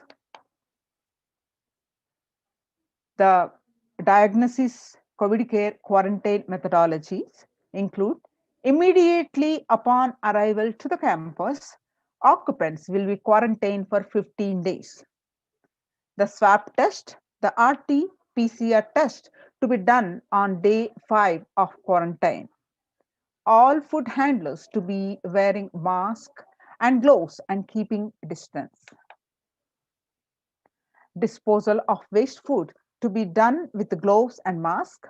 Disposal of gloves and mask by incineration, and in case of an emergency, protective kits ready to hand take a COVID positive patient to hospital.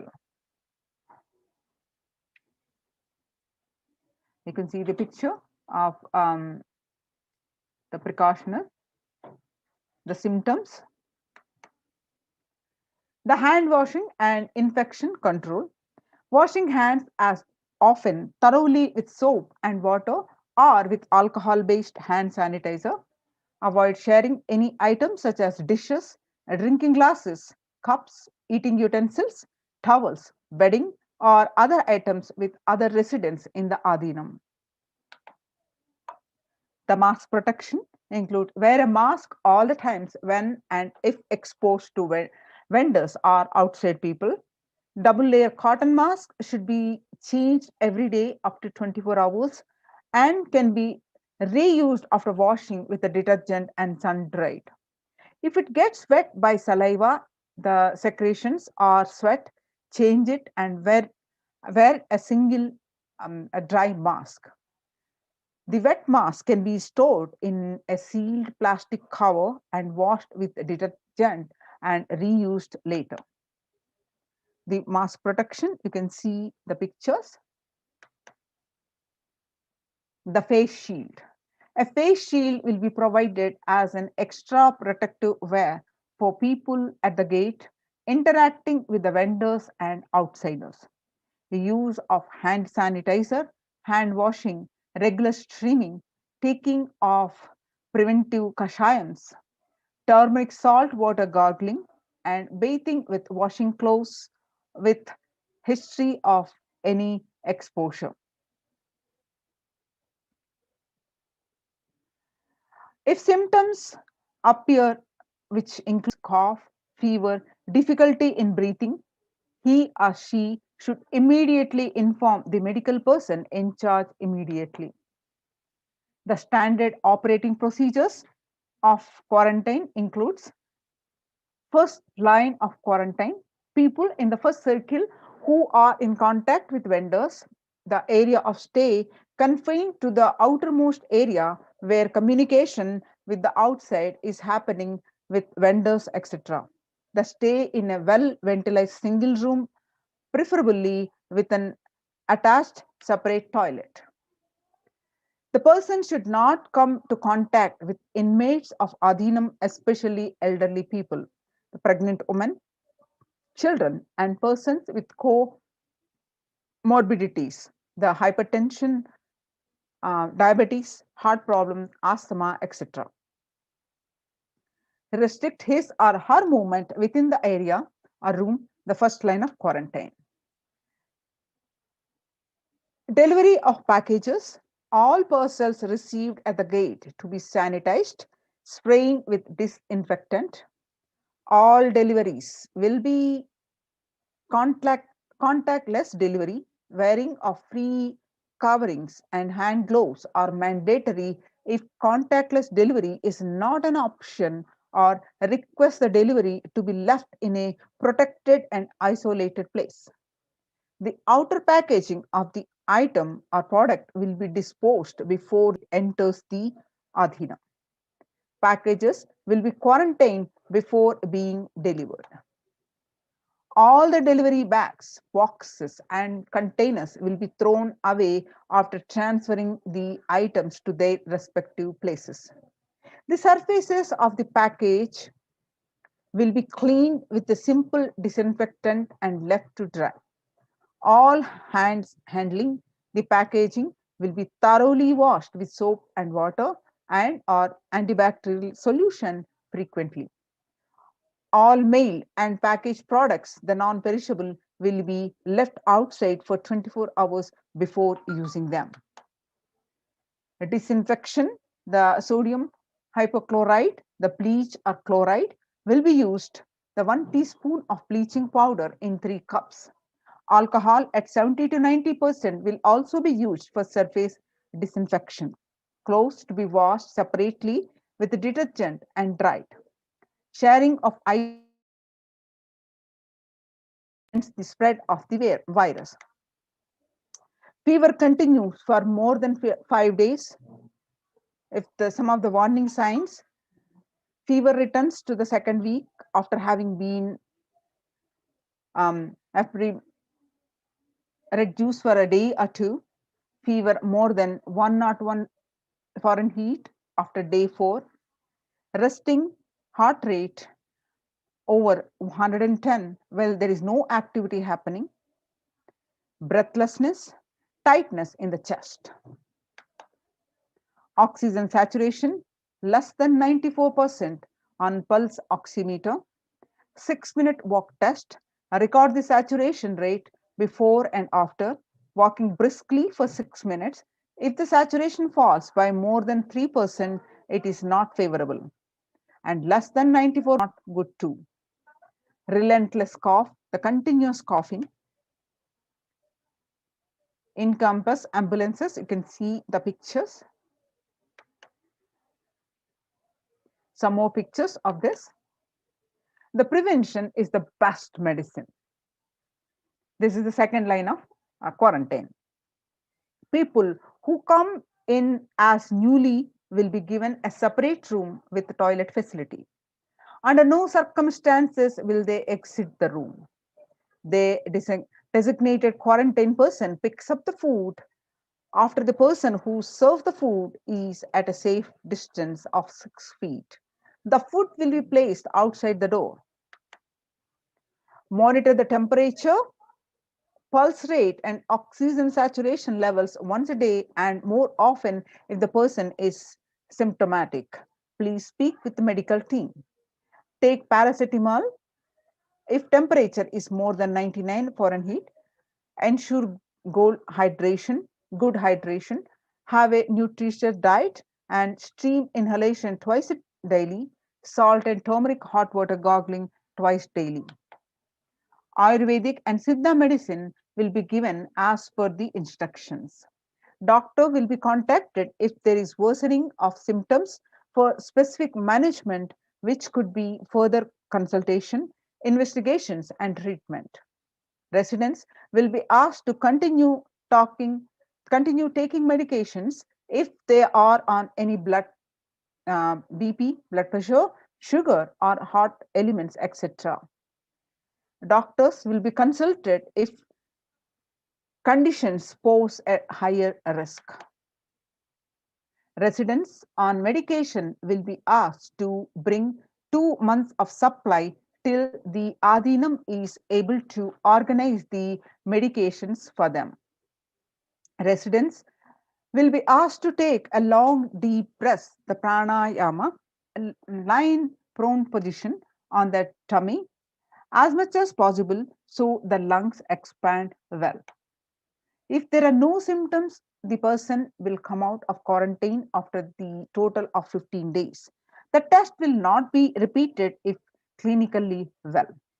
If there are symptoms, the person will need to be retested and need medical opinion and necessary investigations and treatment.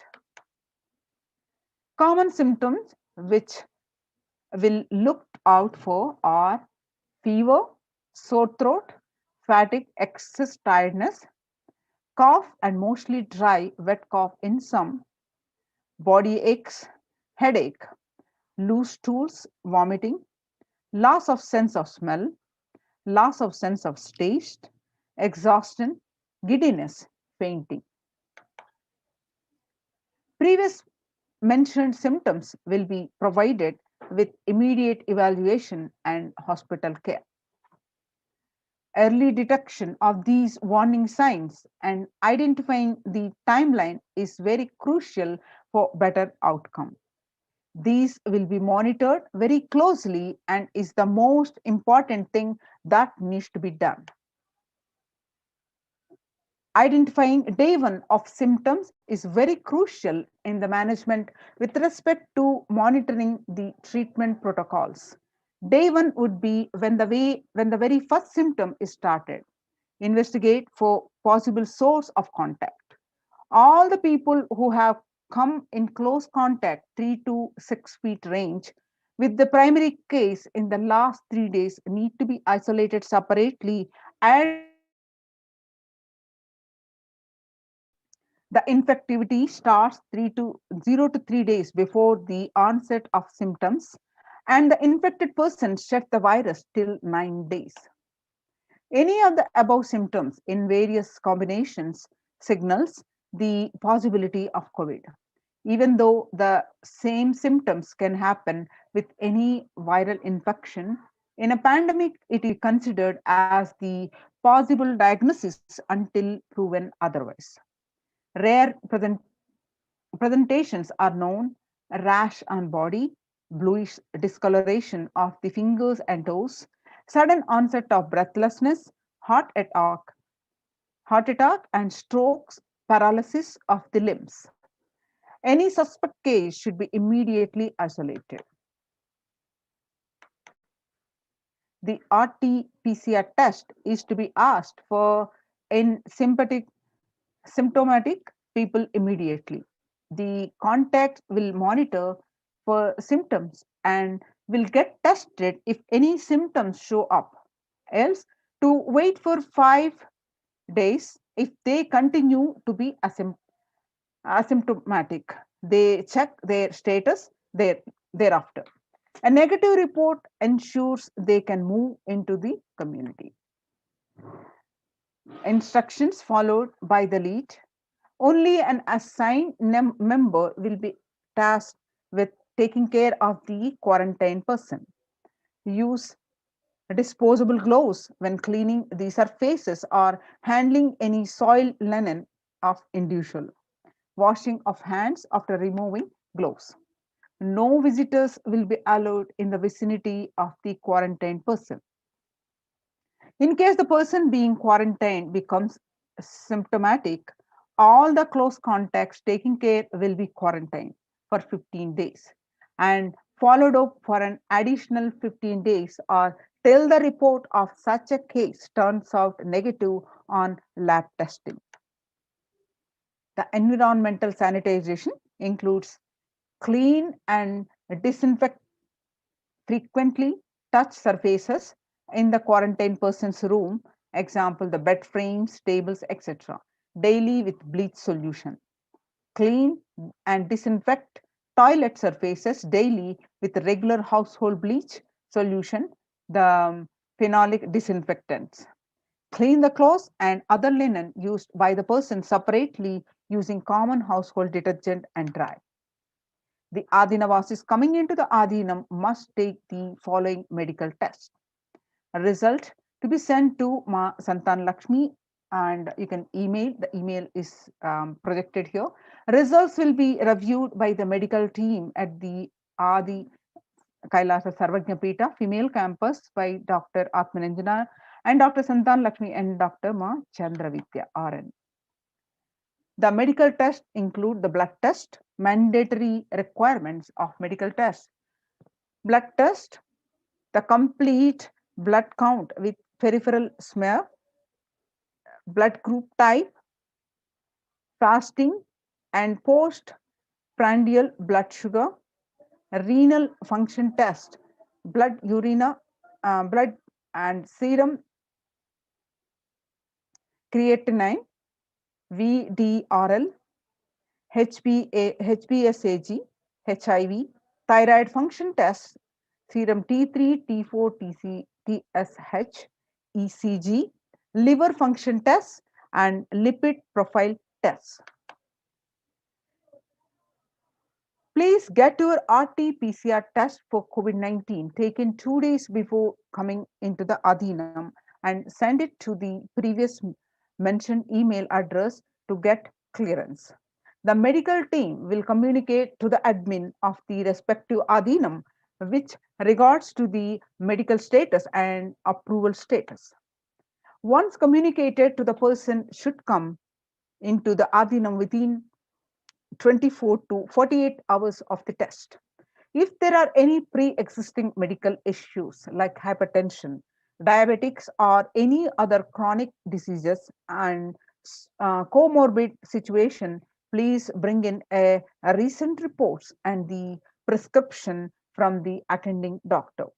A medical form will need to be filled in by all the new occupants. A legal disclaimer will also be required to be signed.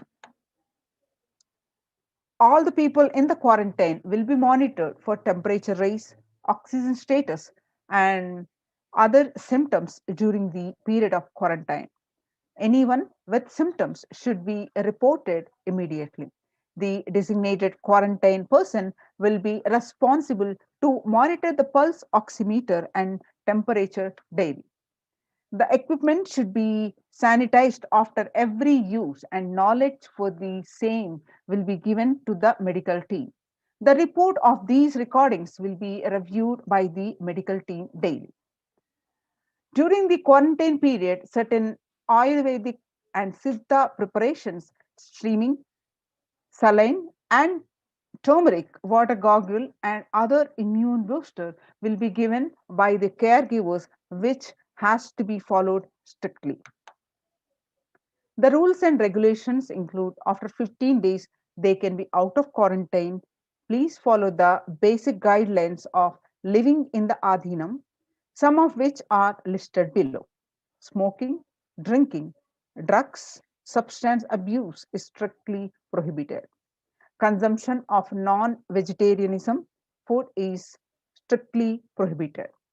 Illicit sex is strictly prohibited. Please follow the basic etiquette like traditional Indian clothing, personal and environmental cleanliness and hygiene.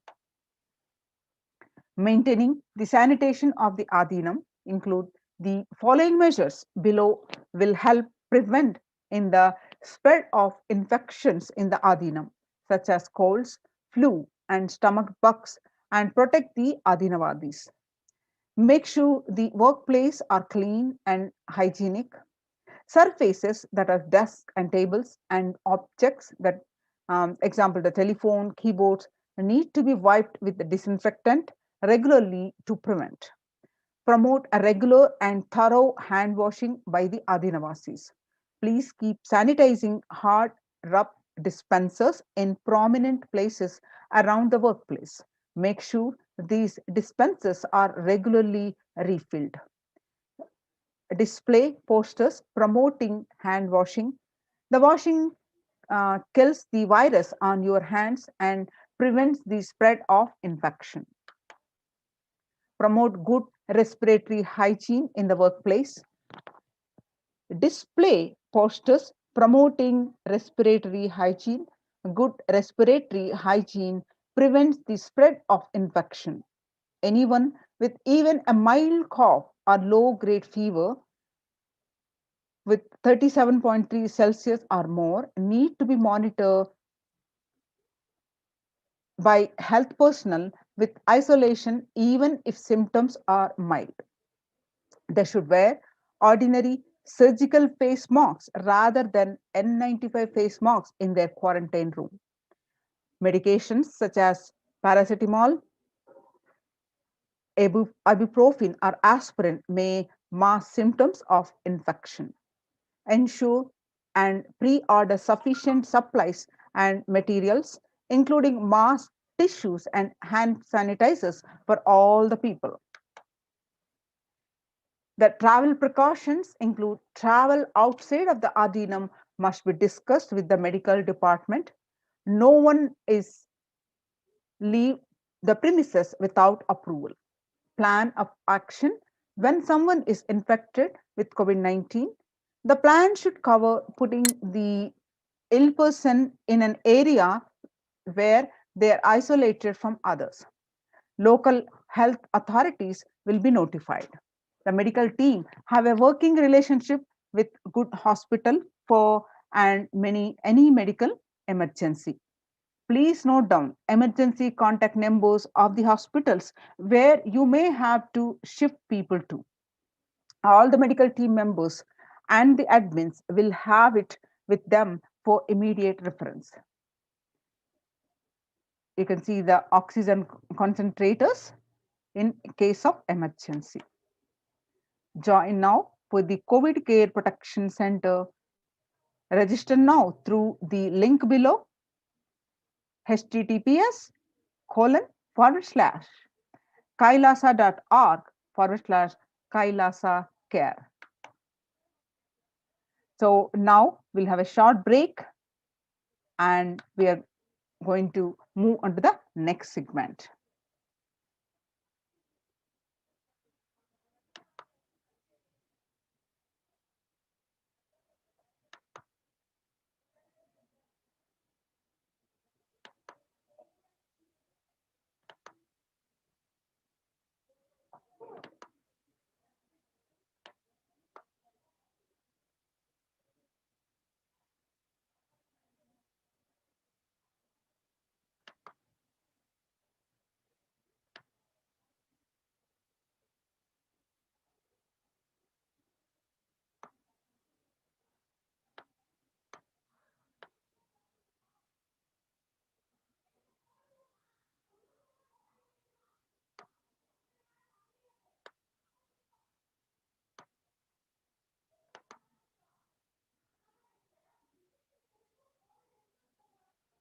Just be alive for next 3 years. Don't die within next 3 years.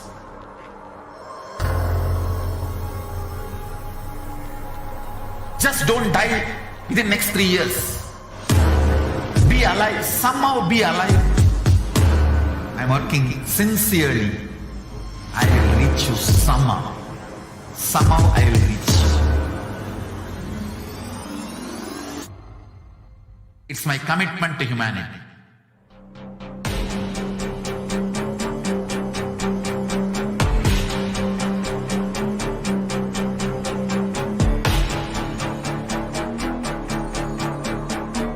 Just don't die within next 3 years. I will reach you wherever you are, whichever corner of the world you may be. I will reach you with enlightenment.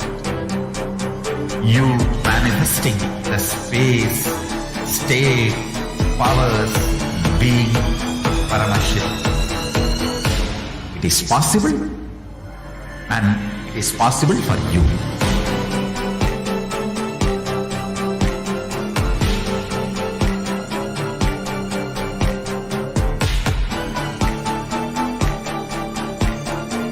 Paramashivoham will reach you with enlightenment science. I know he is going to do the job. Just be alive for next 3 years. Nothing else.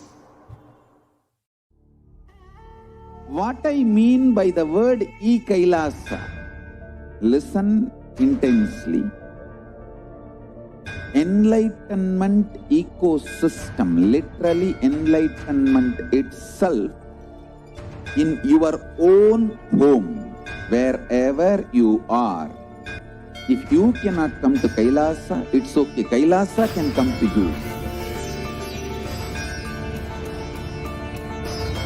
Kailasa coming to you is e-Kailasa.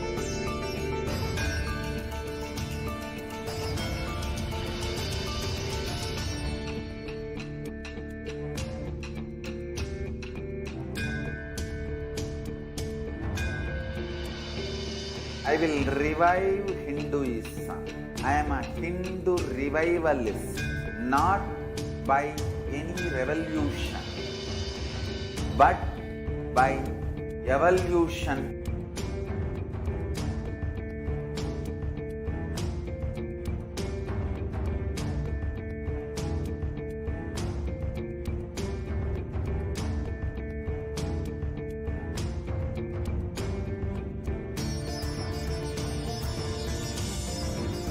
And setting model community.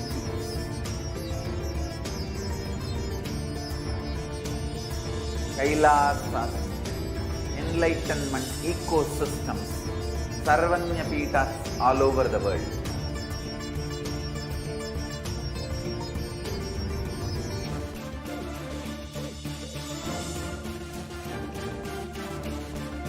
All powerful cognition, knowledge, only when you live power manifestation and possibilities manifestation happens. It's a fundamental truth.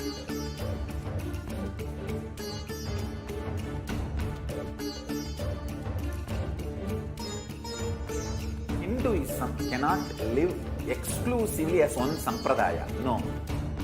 All sampradayas of Hinduism is an ecosystem.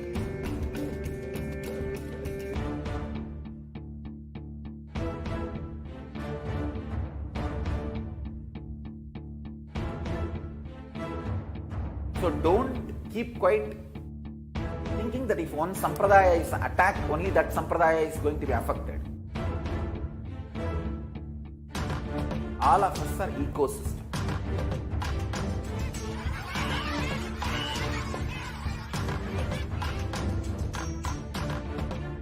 I invite all of you to get involved and enjoy Hinduism by the principle of Dharmo Rakshati Rakshitaha. When you protect Dharma, Dharma protects you. We will make the whole planet flourish spiritually. The spiritual prosperity will happen to the whole planet. We all have to coexist together.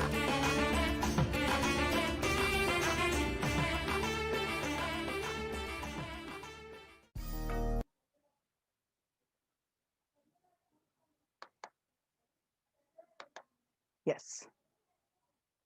Now, in the Adi Kailasa and other protection, COVID care protection centers, how the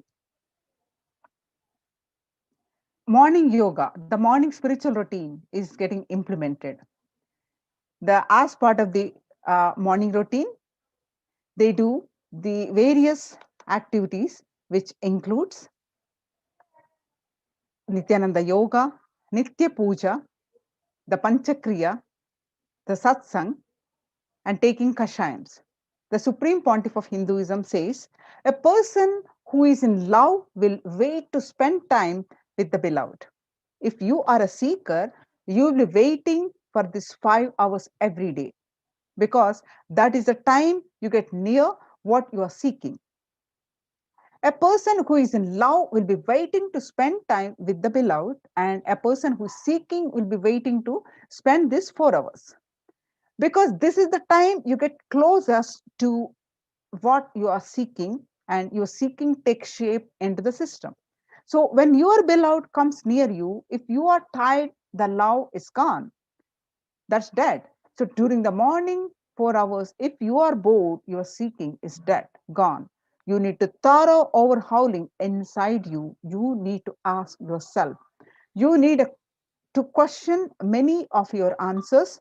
You need to bring pure questioning back to your life.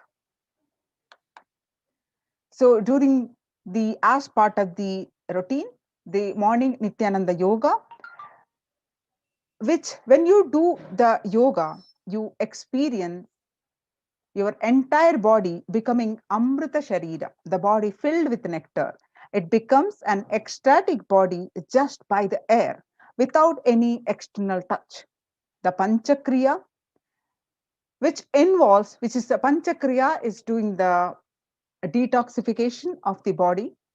Panchakriya involves 5 processes to remove toxins and impurities from the system. Just like how we take a shower every day to clean the external parts of our body, Panchakriya is a powerful cleansing process which cleanses the internal organs of our body, keeping it cool. These techniques not only cleanse our body, but bring peace and balance our mind and lightness and which that brings to our being. Doing the Nitya Puja every day. The puja, you experience the space of samadhi, the devotion, the space of surrender that occurs to you from this devotion moves you from the I, which is so heavy, to the God or Guru. This surrender allows us to drop all the unnecessary baggage from the head. So, one of the beautiful pujas in Hinduism is Rudrabhishekam. In Rudrabhishekam, we offer sacred bath to a Shivalinga while chanting the powerful mantras. The Shivalinga is a deity which beautifully represents the divine. It is its form indicates how God is beyond form and formless. We sit down and connect with God by performing Rudrabhishekam. O Sadashiva, Paramashiva, O God, I know you are the source of everything. You are everything, and you are in this Shivalinga, and you are in this body. Let me connect with me. Let you reveal yourself to me. When we sit with that in that power, when we sit with that context and do the action of Rudrabhishekam, we experience the Bhava Samadhi. Only in Bhava Samadhi can give us the highest taste and higher joy in life. Rudrabhishekam is a beautiful ritual which allows us to experience the Bhava Samadhi of Shivoham, that I am divine. You will manifest Shaktis and spiritual powers with morning routine.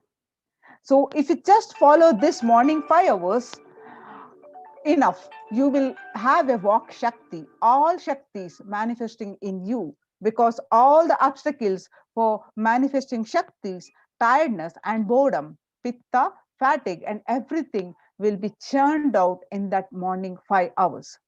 The morning puja is the most powerful mandala process, the Shakti Pata, melting your being, and then sitting and listening to the sacred truths.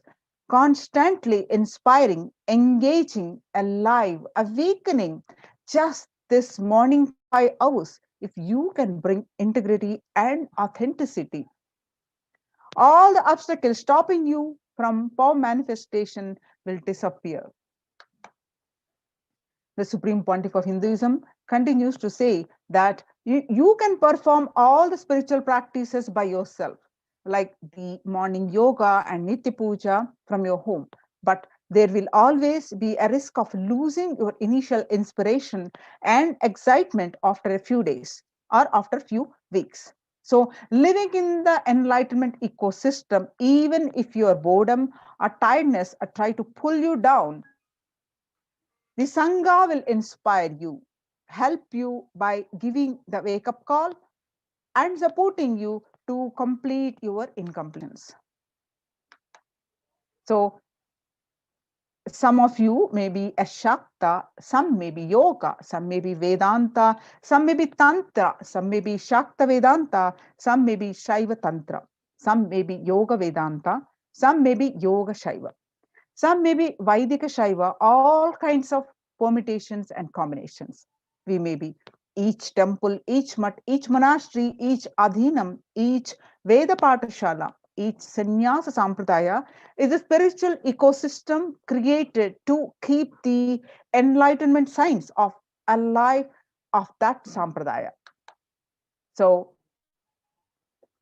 the ecosystem in Adi Kailasa and the other adhinams established by the Supreme Pontiff of Hinduism gives you that ecosystem, whatever. So join now to protect your life. Register now through the link below, which is https://kailasa.org/kailasa care. Now it's time we move on to the next part of our segment.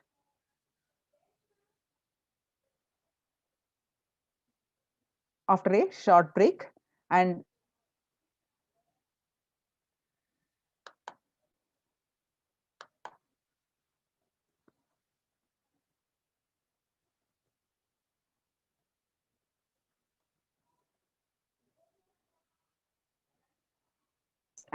it's time we welcome the Supreme Pontiff of Hinduism for the darshan and the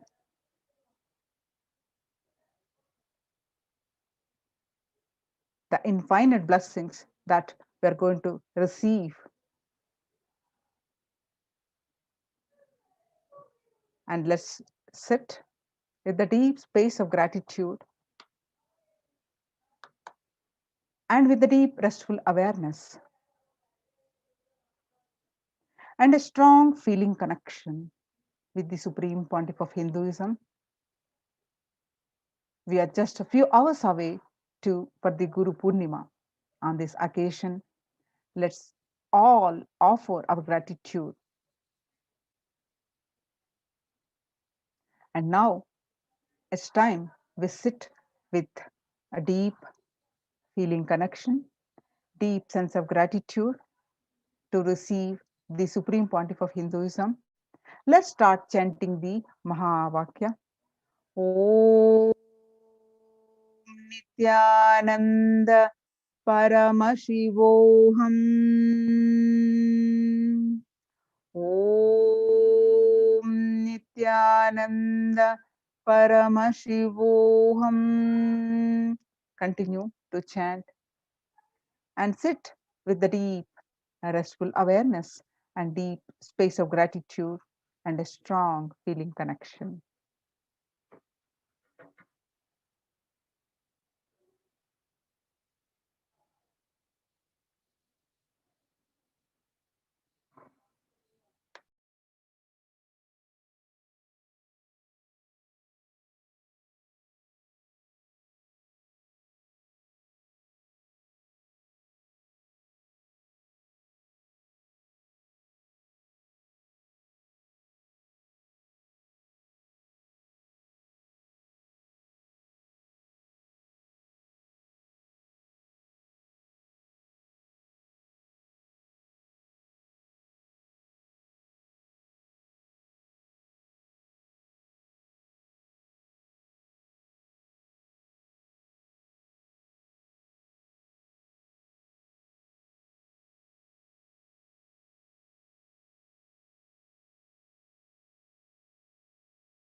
Just be alive for next 3 years. Don't die within next 3 years.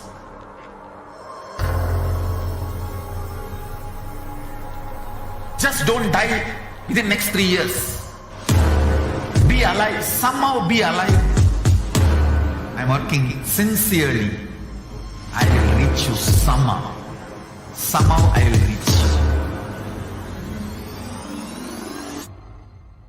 you. It's my commitment to humanity.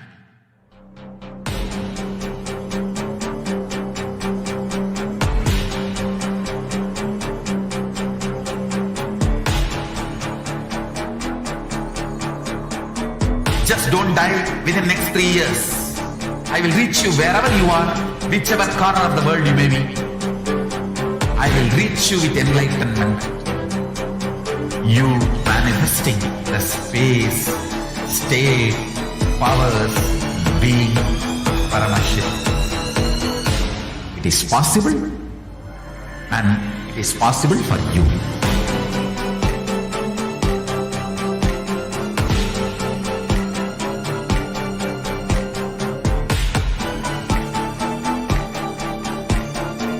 Paramashivoham will reach you with enlightenment science.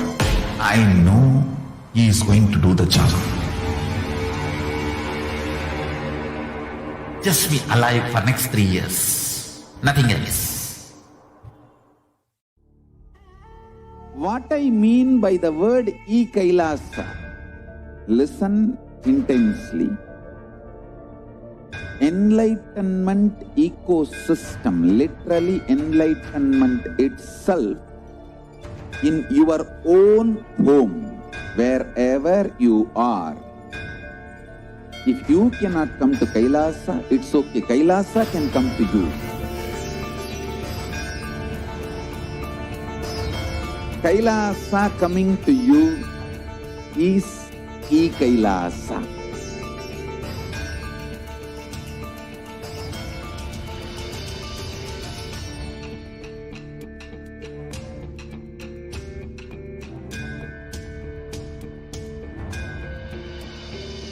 I will revive Hinduism. I am a Hindu revivalist, not by any revolution, but by evolution.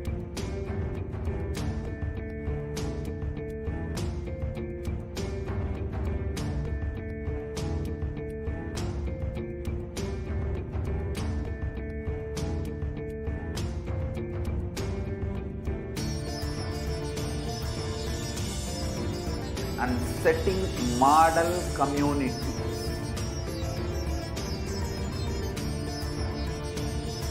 Kailasa, enlightenment ecosystems, Sarvanya Peethas all over the world.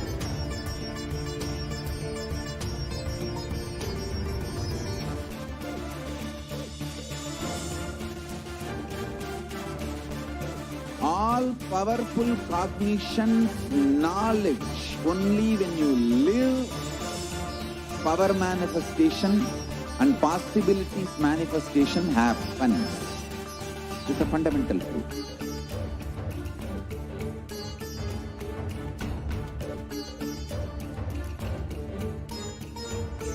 Hinduism cannot live exclusively as one sampradaya. No. All sampradayas of Hinduism is an ecosystem.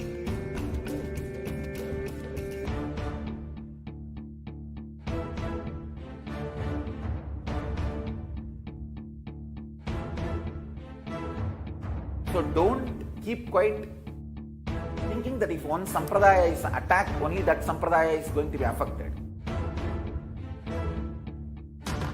All of us are ecosystem.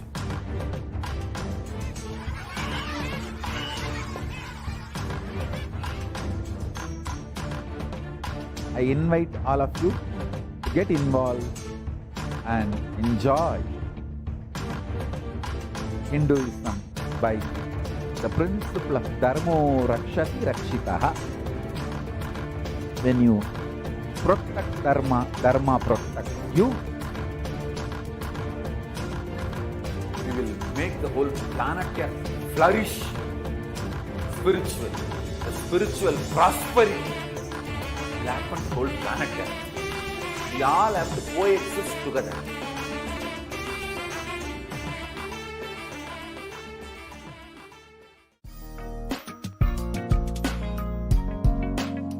We get you health. We get you ability to build beautiful relationships in your life. We get you direct spiritual support. and we make sure you become wealthy.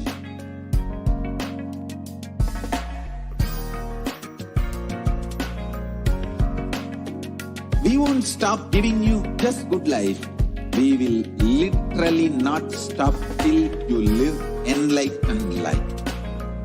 Manifesting the state of Paramashiva, space of Paramashiva, powers of Paramashiva, being of Paramashiva.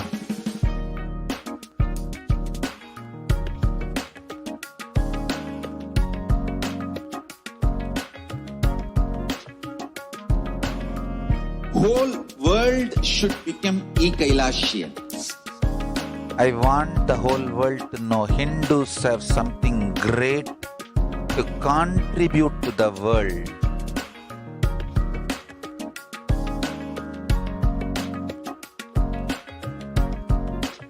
We have something great to contribute to the world. Let us do that.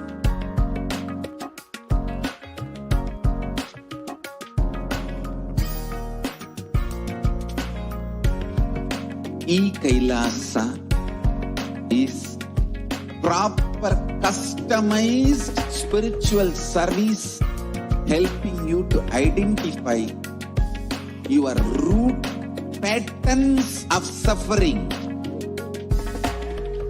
We have perfected the science of helping every individual from every cultural, religious, nationality background.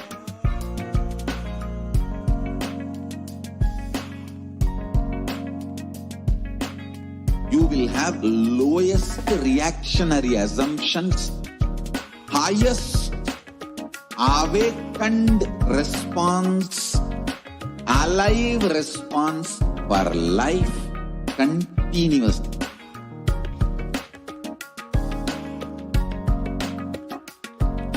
E-Kailasa is enlightenment ecosystem, literally enlightenment itself in your own home, wherever you are.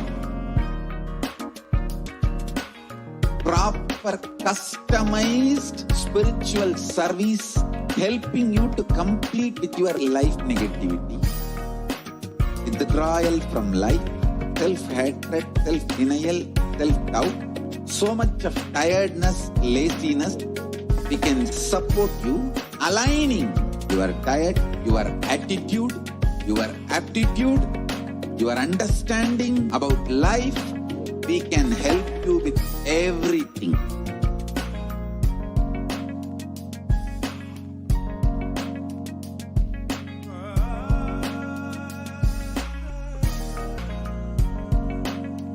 If you are interested in enlightenment, we will immediately bring this to you.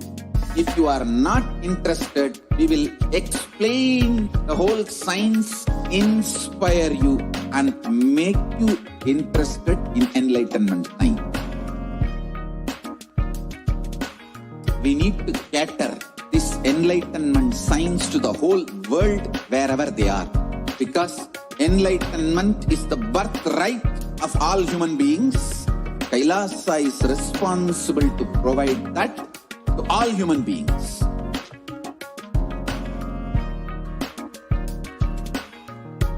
Kailasa is the totality of the knowledge I received from my gurus and practice manifested in my life, perfected by teaching millions of people from all cultures, time zones, backgrounds, genders, nationality, race, from every creed.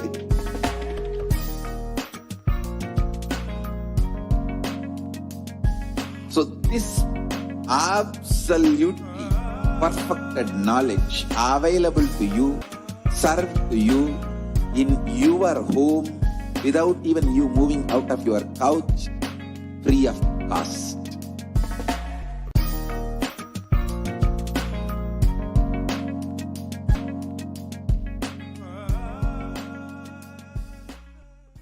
Just be alive for next 3 years. Don't die within next 3 years.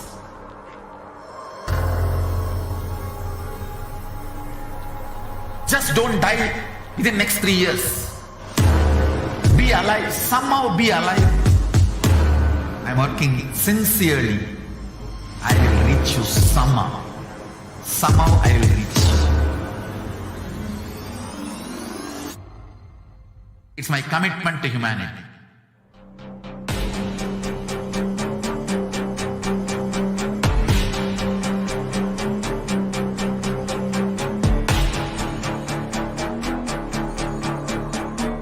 Just don't die within next 3 years.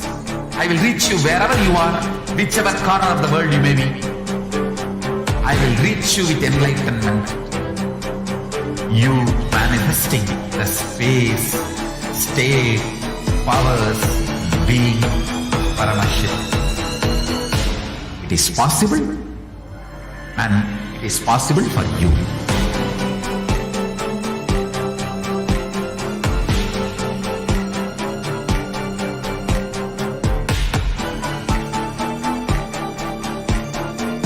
Paramashivoham will reach you with enlightenment science. I know he is going to do the job. Just be alive for next 3 years.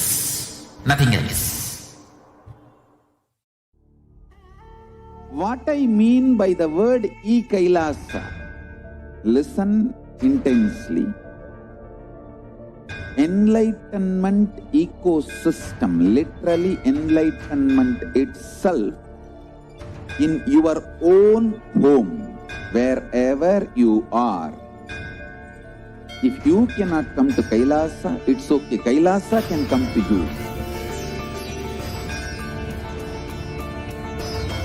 Kailasa coming to you is E-Kailasa.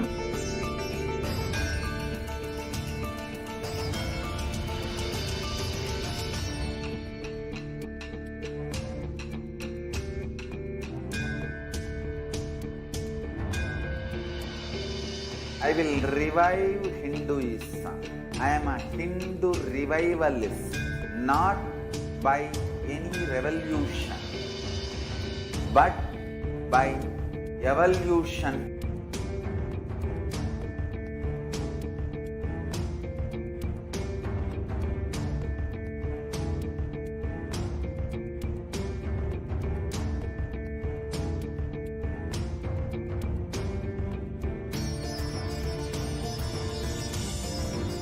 And setting model community.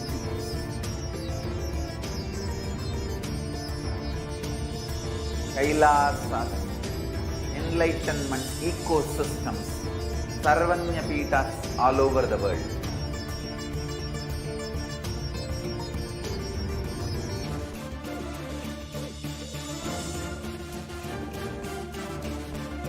All powerful cognition, knowledge, only when you live, power manifestation and possibilities manifestation happens.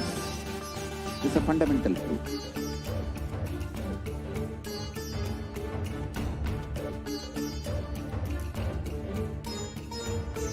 Hinduism cannot live exclusively as one sampradaya. No. All sampradayas of Hinduism is an ecosystem.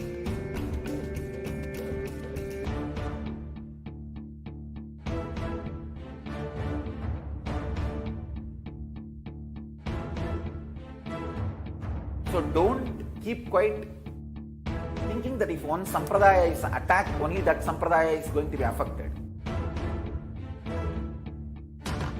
All of us are ecosystem.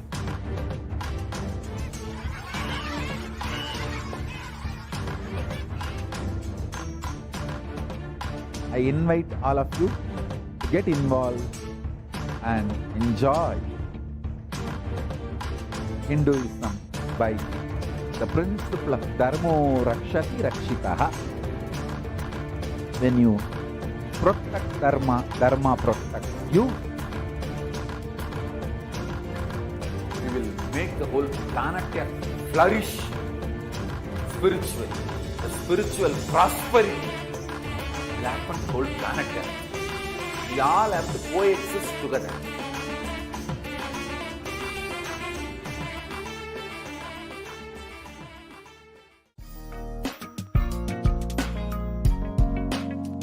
We get you health. We get you ability to build beautiful relationships in your life. We get you direct spiritual support, and we make sure you become wealthy.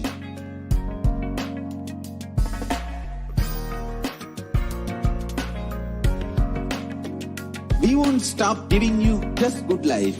We will literally not stop till you live enlightened life. Manifesting the state of Paramashiva, space of Paramashiva, powers of Paramashiva, being of Paramashiva.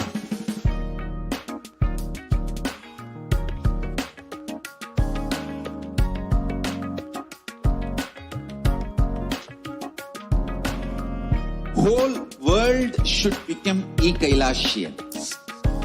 I want the whole world to know Hindus have something great to contribute to the world.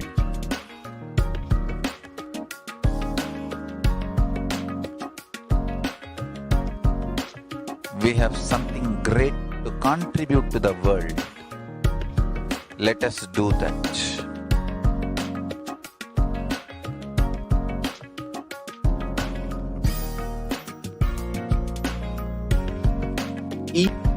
Is proper customized spiritual service helping you to identify your root patterns of suffering. We have perfected the science of helping every individual from every cultural, religious, nationality background.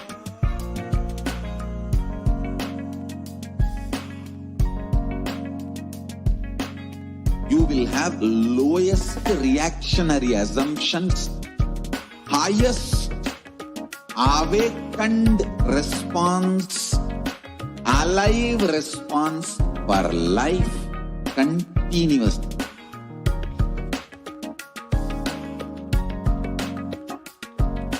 E-Kailasa is enlightenment ecosystem, literally enlightenment itself in your own home, wherever you are.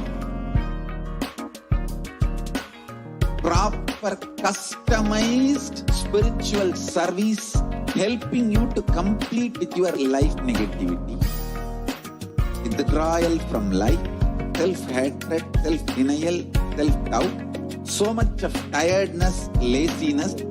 We can support you aligning your diet, your attitude, your aptitude, your understanding about life.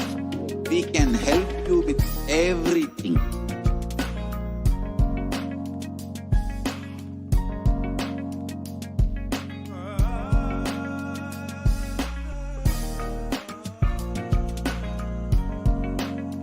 If you are interested in enlightenment, we will immediately bring this to you.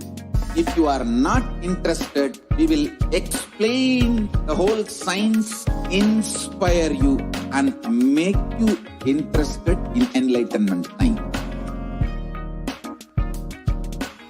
We need to cater this enlightenment science to the whole world wherever they are, because enlightenment is the birthright of all human beings. Kailasa is responsible to provide that to all human beings.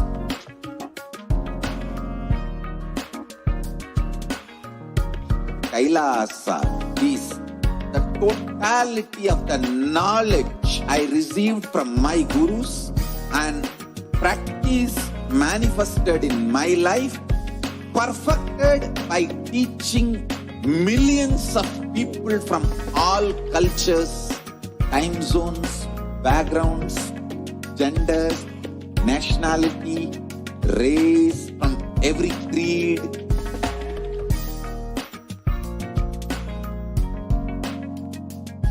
So this absolutely perfected knowledge available to you, served to you in your home without even you moving out of your couch, free of cost.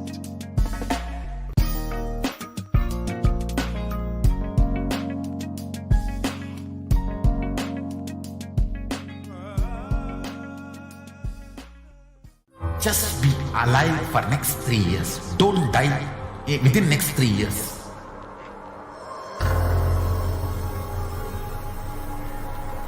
Just don't die within next 3 years. Be alive. Somehow be alive. I'm working sincerely. I will reach you somehow. Somehow I will reach you. It's my commitment to humanity.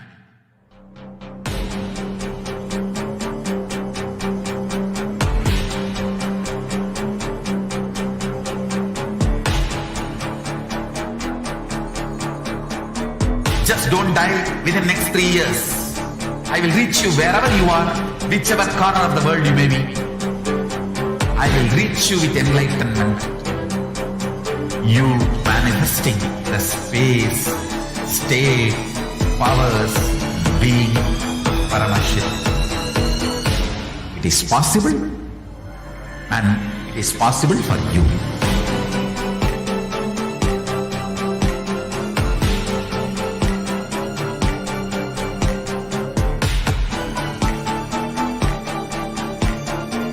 Paramashivoham will reach you with enlightenment science. I know he is going to do the job. Just be alive for next 3 years. Nothing else. What I mean by the word e-Kailasa, listen intensely. Enlightenment ecosystem, literally enlightenment itself, in your own home, wherever you are.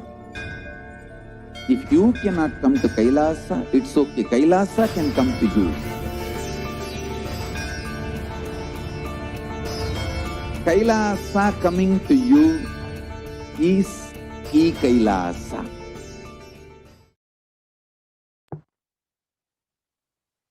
Nithyanandam, welcome back to all of the viewers who are joining us from all over the world. I know that each and every one of you are eagerly awaiting the Nithyananda Satsang and the presence of the Supreme Pontiff of Hinduism. I invite each and every one of you, as we are waiting and as we are eagerly waiting for the next 1 hour to pass, as we are live at 9 p.m.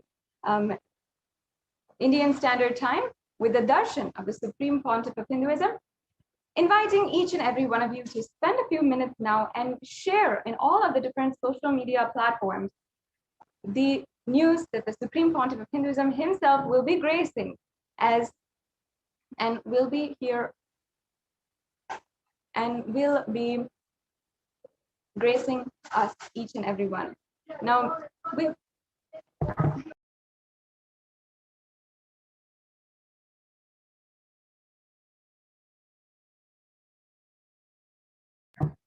so make sure that you're going ahead and sharing in all the different social media platforms, Facebook, Twitter, wherever you're spending time. Now, in this day and age, many of us are spending at least 4 to 5 hours on social media itself. And we are continuously being able to, enrich one another on the social media platform. We are able to meet and socialize with so many different people across the world. And at any given time, there's at least 1 billion people who are on the internet at any given time. So inviting each and every one of you, you can spend that time, the 4 to 5 hours that you spend on the internet, using the internet, and you can speak on you can share and enrich with the powerful cognitions from Sanatana Hindu Dharma that the Supreme Pontiff of Hinduism is reviving. And you can see how day in and day out, the Supreme Pontiff of Hinduism has been continuously making himself available to each and every one, to every single human being on planet Earth, no matter where they are, no matter what they are doing, or no matter which time zone they might be in. The Supreme Pontiff of Hinduism is making himself available through these platforms and ensuring that the great Vedic knowledge of Sanatana Hindu Dharma is transforming the lives of millions continuously. Whether it is on YouTube, where more than 7,000 videos with more than 20,000 cumulative hours of his darshans, dikshas, satsangs, and so much more is available for each and every one of you to constantly enrich yourself in any problem, for anything during the day. And Oris is on Facebook, where the Supreme Pontiff of Hinduism is himself making the different posts and making the different messages for the whole humanity and for the whole global Hindu diaspora. Different beautiful messages of Sanatana Hindu, of where the Supreme Pontiff of Hinduism is literally giving us the secrets into how to transform our life. Each and every one of us can benefit so much, literally transform our lives from this extremely productive and extremely auspicious advent of the avatar. Now, not only in YouTube or Facebook, but the Supreme Pontiff of Hinduism is also available, making himself available on Twitter, as well as other platforms where you might be continuously joining us wherever you are. And every day, the Supreme Pontiff of Hinduism is speaking on the latest breakthrough thought current, breakthrough satsang, with so much of upliftment for the whole humanity to achieve this superconscious breakthrough.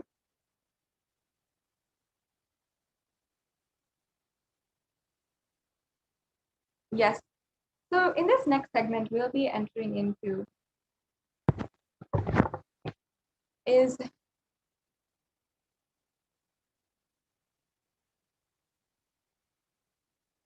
the next segment we'll be entering into right now is understanding the persecution against the Supreme Pontiff of Hinduism. So we'll be now understanding, and I'm 100% sure, perhaps many of you, or maybe not, if you have not already, you have to know the news that the United Nations has recognized the persecution against the Supreme Pontiff of Hinduism. And after the tremendous hard work and dedication of the Supreme Pontiff of Hinduism to end violence against women in India and for Hindus around the world, the Supreme Pontiff of Hinduism has brought the persecution against the women ongoing in India and Hindu women of Kailasa especially to the global platform. Now, the UN Special Rapporteur has recognized the amount of work that the Supreme Pontiff of Hinduism has done to bring out, to give a voice and eliminate the violence against victims and give a voice to the immense amount of number of victims who are out there, who are victims of sexual assault and gender-based violence and femicide due to institutional misogyny and so many different crimes against women, ultimately crimes against humanity.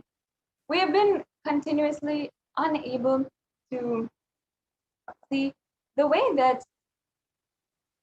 women in India especially are being continuously attacked. If a woman sees either themselves or their mothers, their grandmothers, their relatives, their cousins, their sister-in-laws and mother-in-laws, every single woman we know has gone through something, has seen in front of their own eyes the amount of violence that has been happening in the street. And even if we have not gone through it ourselves, we are literally able to see it in the street. We know when a woman is unable to fend for herself and defend herself. And Hindu women especially have been undergoing persecution and violence in so many different forms for the last 1,000 years. But where is this in the international platform? Where has this been recognized as a history? In our Hindu textbooks, we're not even taught what kinds of crimes the Hindus are undergoing. And unfortunately, due to this, that is why the situation for women will continue to worsen if we don't do something now. The Supreme Pontiff of Hinduism is the only hope, even for ending violence against women. Today, in this next segment, I'd like to briefly go over with each and every one of you the details of the attacks against the Supreme Pontiff of Hinduism and against the women of Kailasa.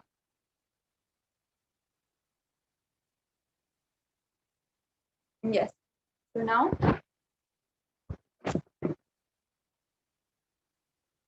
I just like to briefly go over the timeline of the 2012 attack, where 16 women are arrested illegally, and even some who were brutally raped and gang raped and assaulted by extremists who are being powered by institutional forces.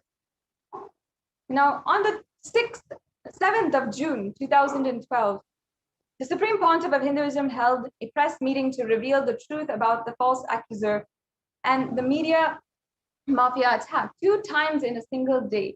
The media mafia leader, Ajit, filed a police complaint alleging that he was slapped, and specifically that his belly was slapped. On the 8th of June, the second press meeting to reveal what was going on during the previous day, to tell the truth again, was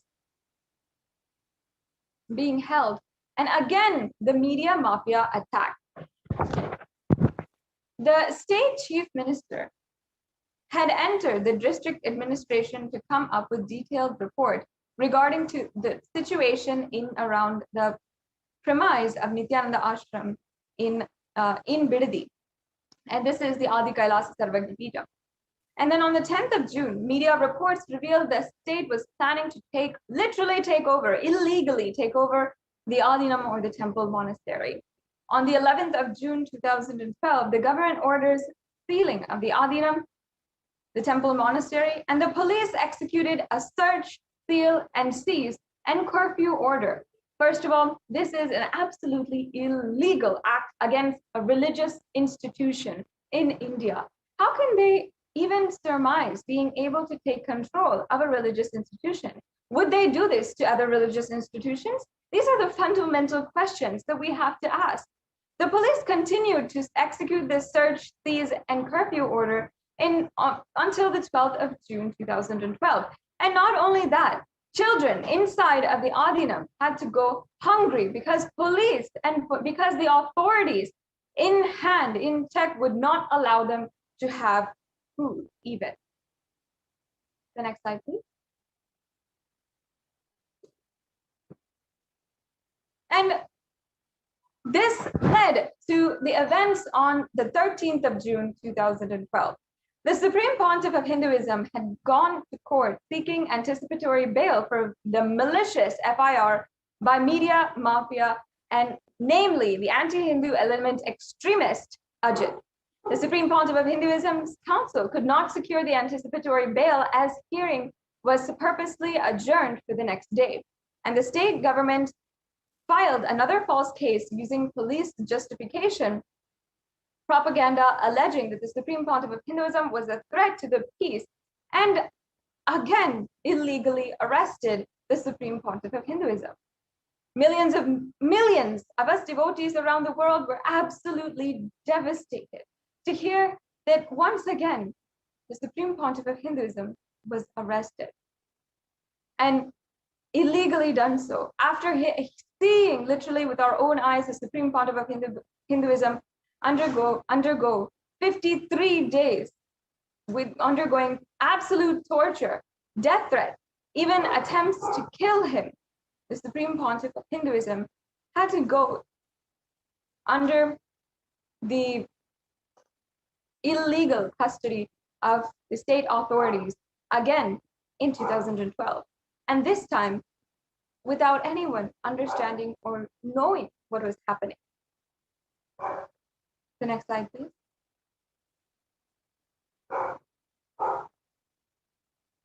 On the 13th of June 2012 is when the Supreme Pontiff of Hinduism came to seek anticipatory bail.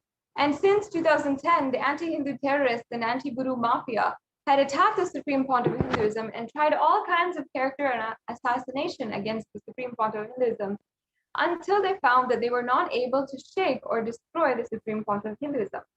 The strategic move of the anti-Hindu military forces was to threaten and attack the Supreme Pontiff of Hinduism and put their future into insecurity.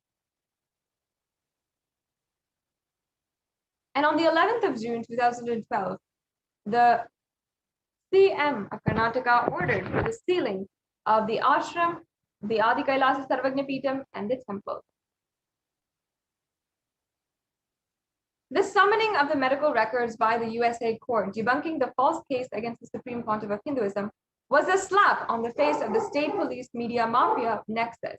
They tried everything to suppress this truth and intensify the attacks on the Supreme Pontiff of Hinduism to somehow eliminate or break him. They tried the ultimate weapon, threatening the lives of and future of disciples of the Supreme Pontiff of Hinduism. And the anti-Hindu terrorists and anti-Guru Hindu mafia knew the Supreme Pontiff of Hinduism will do any tyaga to protect his disciples and the truths of Hinduism. That is where they hit the Supreme Pontiff of Hinduism and held hostage the future of the disciples of the Supreme Pontiff of Hinduism. The Supreme Pontiff of Hinduism did the sarva parityaga of himself as he came to court seeking anticipatory bail, very well knowing he will not get justice and instead he will be facing an assassination attempt, inhuman tortures, dehumanization, and more.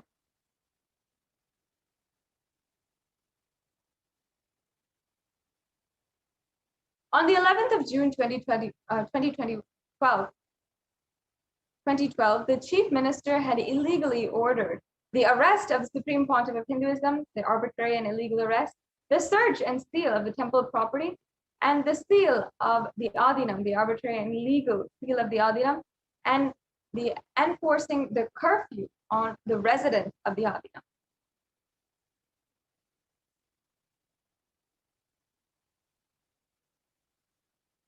Not more than 4 could even stand to talk to each other anywhere in their own home.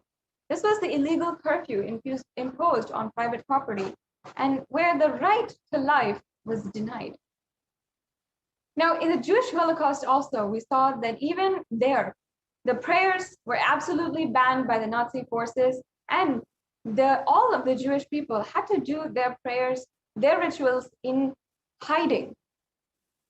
In the same way, during these days, all of the residents inside of the Adi Kailasa Sarvagna Peetham, while it was taken over by the government forces, people had to do puja in hiding and not even be able to talk to their family members.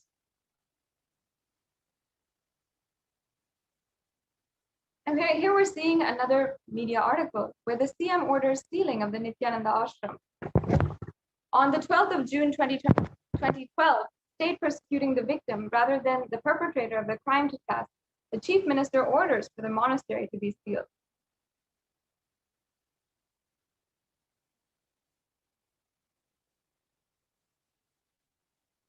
And here the CM ordered the sealing of Nithyananda Ashram. And this meant that the ordered the district administrator to work out plans to seize the temple land and ordered the regional commissioner to use a heavy hand and ordered the state police to seize temple assets and property.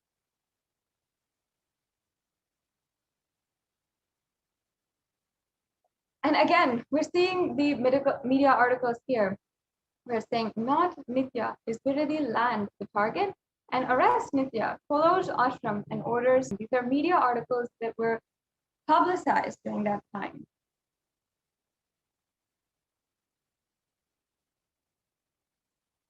And here we're seeing the plan to make the Supreme Pontiff of Hinduism helpless, homeless, and resourceless. On the 5th of March 2010, this is a clipping from Dinakaran newspaper where it says the Internal Affairs Minister, Secretary of the Interior of the atheistic state government of Tamil Nadu announced that the government would take over private temple monastery complex of the Supreme Pontiff of Hinduism. And the following days, on 11th, 12th, and 12th June of the 2012 attack, the search, seize, and enforce curfew was implemented without investigation, without following the law, without even needing anything.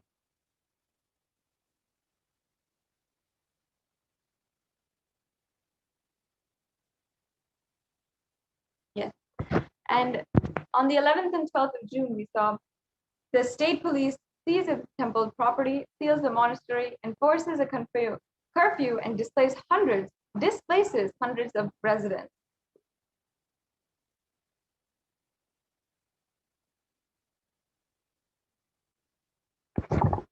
On the 11th of June, the superintendent of state police illegally raided the temple with 100 officers from several government departments.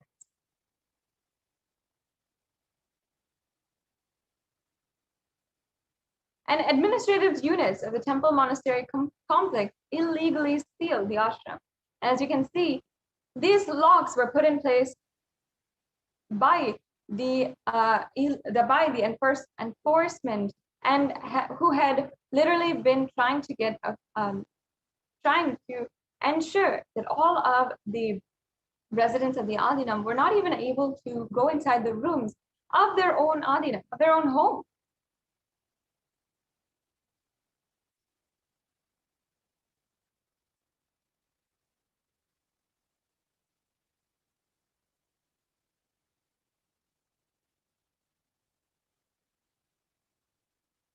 On the 13th of June, we saw illegal arrest and again illegal arrest of the Supreme Pontiff of Hinduism. The Supreme Pontiff of Hinduism came to court for anticipatory bail and for a fabricated offense that too bailable, surprisingly, it was adjourned to the next day, deliberately leaving open for the pre-planned arrest of the Supreme Pontiff of Hinduism. The illegal arrest of the Supreme Pontiff of Hinduism paraded the media mafia by the police, kept in an undisclosed location.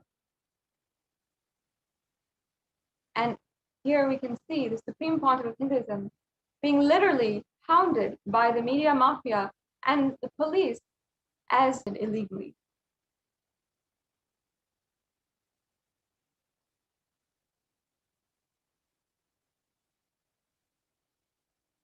மீண்டும் போலீசாரால் கைது செய்யப்பட்டுள்ளார்.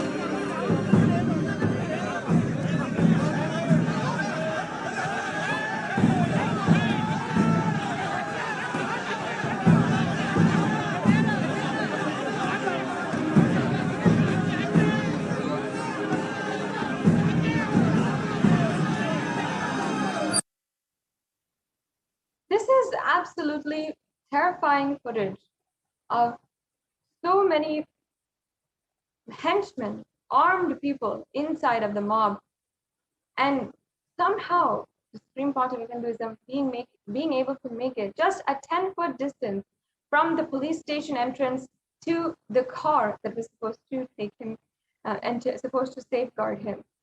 But during this time, the Supreme Pontiff of Hinduism's life was in the hands of the anti-Hindu militant forces. And this footage is absolutely terrifying. What makes each and every one of us feel so, which makes each and every one of us absolutely terrified at what could have happened in just one hand movement gone wrong or anything. We can really see here how the Supreme Pontiff of Hinduism is literally being manhandled, pushed, pulled by the anti-Hindu militant forces. And the superintendent on the 13th of June, the superintendent of the police, Anupam Agarwal, had grabbed hold of the Supreme Pontiff of Hinduism in this photograph, as if to pose to mainstream media mafia and to legitimize the off-the-grid illegal detainment, which was called protective custody in the legal language. Mainstream media aired false news claiming the illegal arrest was related to the fake false rape allegation.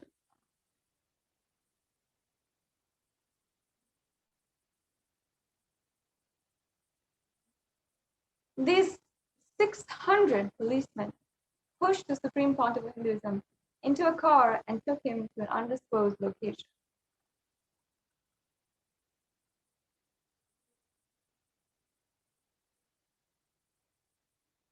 The state, on the chief minister's orders, mobilized a 600 battalion paramilitary force and fueled in the 3 crore rupees, or $500,000, for the unlawful Baudi arrest and parade of the Supreme Pontiff of Hinduism throughout the Bangalore city,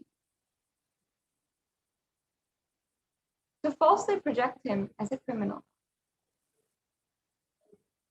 This was the main plot points of the genocide attack by the state police media access.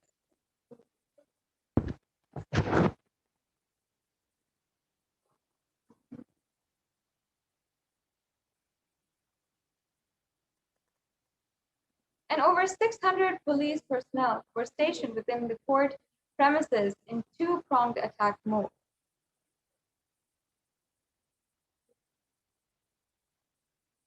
On the orders of the chief minister, a battalion of 600 men, paramilitary police forces, and additional forces were deployed to illegally arrest the Supreme Pontiff of Hinduism. Then they paraded him throughout the city to showcase as if the big terrorist had been arrested. Again, $500,000 of public taxpayers' money was spent on this exercise.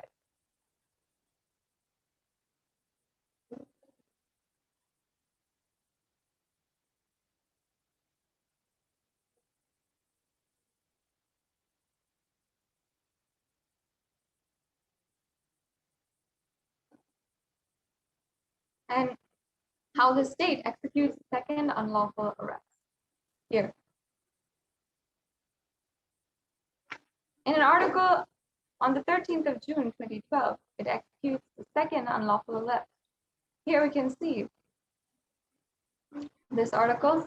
Have you ever heard of any religious leader or Supreme Pontiff being illegally arrested? Have you ever heard of such a leader being illegally arrested twice for false allegations?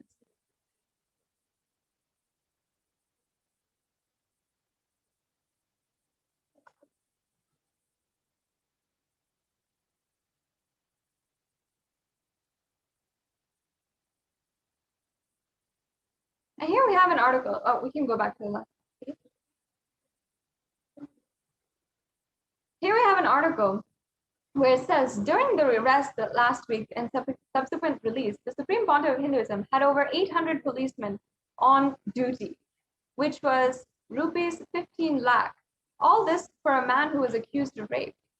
The Bangalore police said when Sonia Gandhi came to Bangalore, there are about 700 to 800 cops on duty for that too, and only for a big function and thousands who are gathering.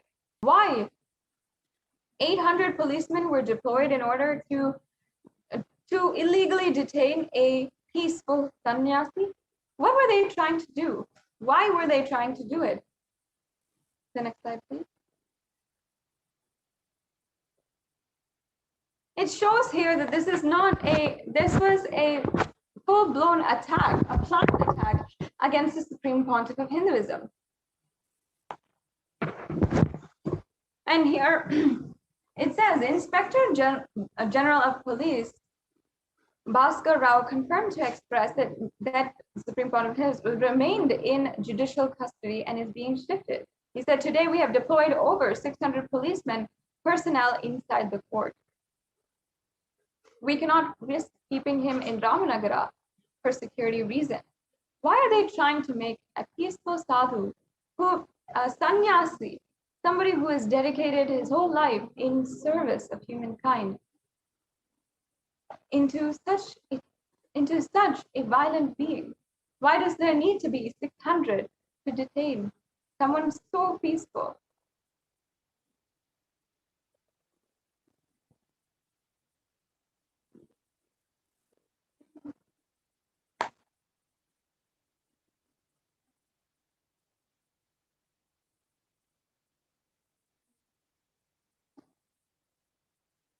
Yes, we can go on to the next one.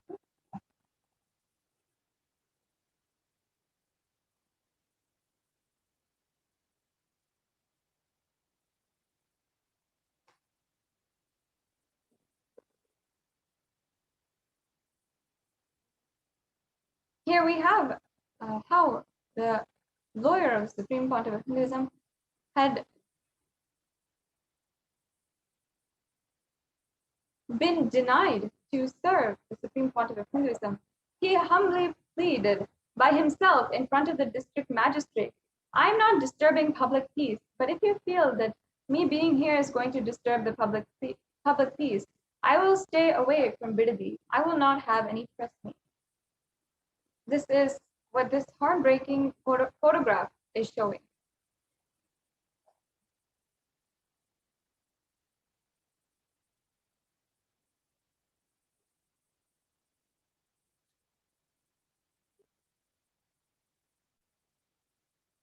And on the 15th of June 2012, the Supreme Pontiff of Hinduism was illegally detained. He was not allowed to perform the 2,000-year-old unbroken daily religious ritual as the pontiff of the most ancient papal state in the world. Never before, even during the past 2,000 years of various invasions of India, this sacred ritual had been stopped.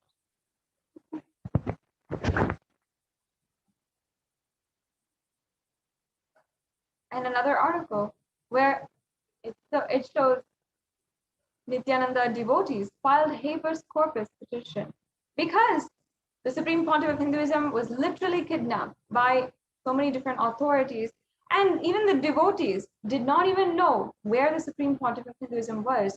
They were pushed to file a habeas corpus. The next slide, please. On the 15th of June, we saw the actions taken for bail. The bail was secured for the release of the Supreme Pontiff of Hinduism.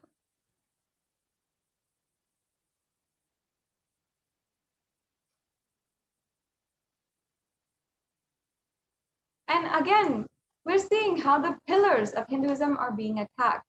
Three major sections of society, which paradoxically today are labeled as the vulnerable or weaker sections of society, are women, children, and monks.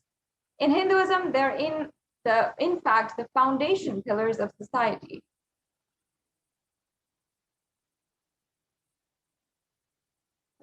Researchers in the editorial journal published in British Medical Journal wrote how rape has been historically used as a strategic weapon. Very clearly, the editorial mentions this as a strategy to eliminate or cleanse religious or political groups.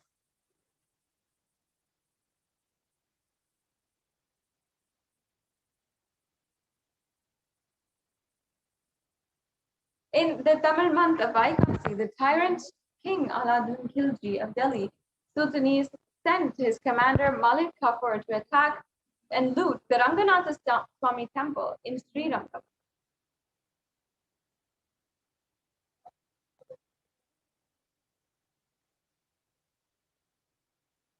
And in 1323, the tyrant King Khilji of the Delhi Sultanate sent his army to the Ranganatha Swami temple, and this attack killed 13,000 people. However, sacrifice of just less than 70 Devadasis led by Velle Ammal stopped this massacre.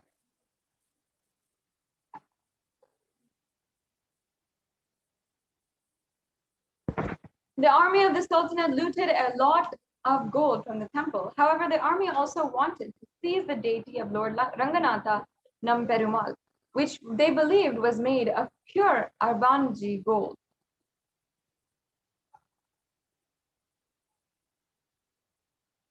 And the Vaishnavite Acharya, Pillai Lokacharya,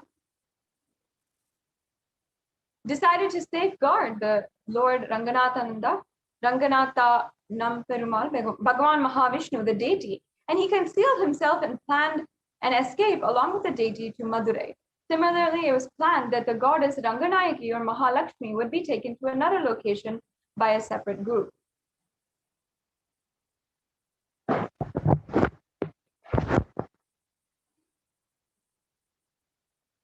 And to protect Lord Ranganatha, Vellayammal gave the ultimate sacrifice. Fearing the forces would capture the Acharya and the deity, Vellayya distracted the commander by performing a dance.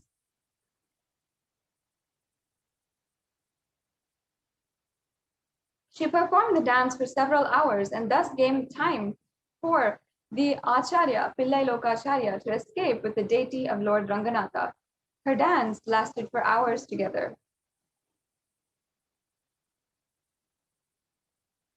And the commander touched her, something which a chaste Dasi of Lord Ranganatha could never tolerate.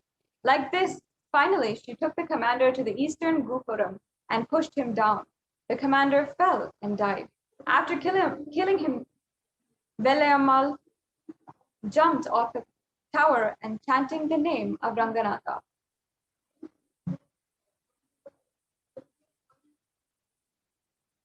Meanwhile, the enemy's army used mechanical devices to throw large amount of oil. 69 Devadasis doused themselves in oil, immolated themselves, and jumped down on the invading army, setting them afire.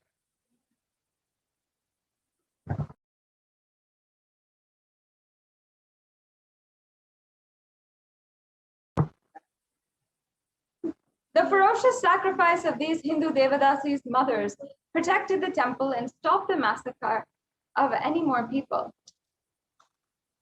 And it was due to this sacrifice, the sacrifice of one woman, that saved so many people. Now, it has come time. In order to get ready for the live darshan of the Supreme Pontiff of Hinduism, let us sit with our head, neck, and spine in a straight line and chant the Mahavakya. Om Nithyananda Paramashivoham. Om Nithyananda Paramashivoham. Om Nithyananda Paramashivoham.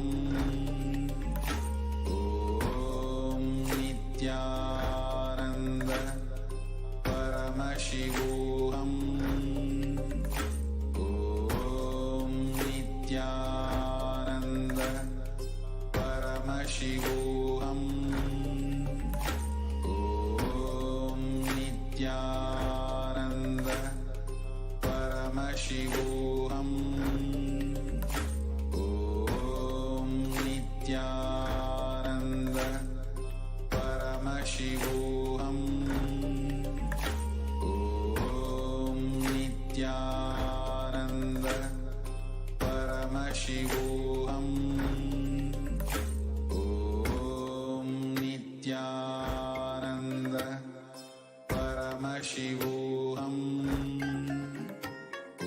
Om Nithyananda Paramashivoham. Om Nithyananda Paramashivoham.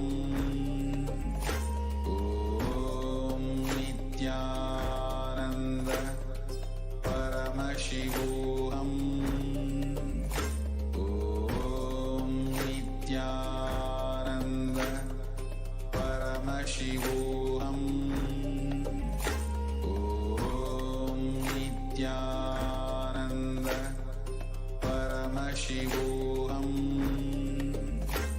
Paramashivoham. Om Nithyananda Paramashivoham. Om Nithyananda Paramashivoham. Om Nithyananda Paramashivoham. Om Nithyananda Paramashivoham. Om Nithyananda Paramashivoham.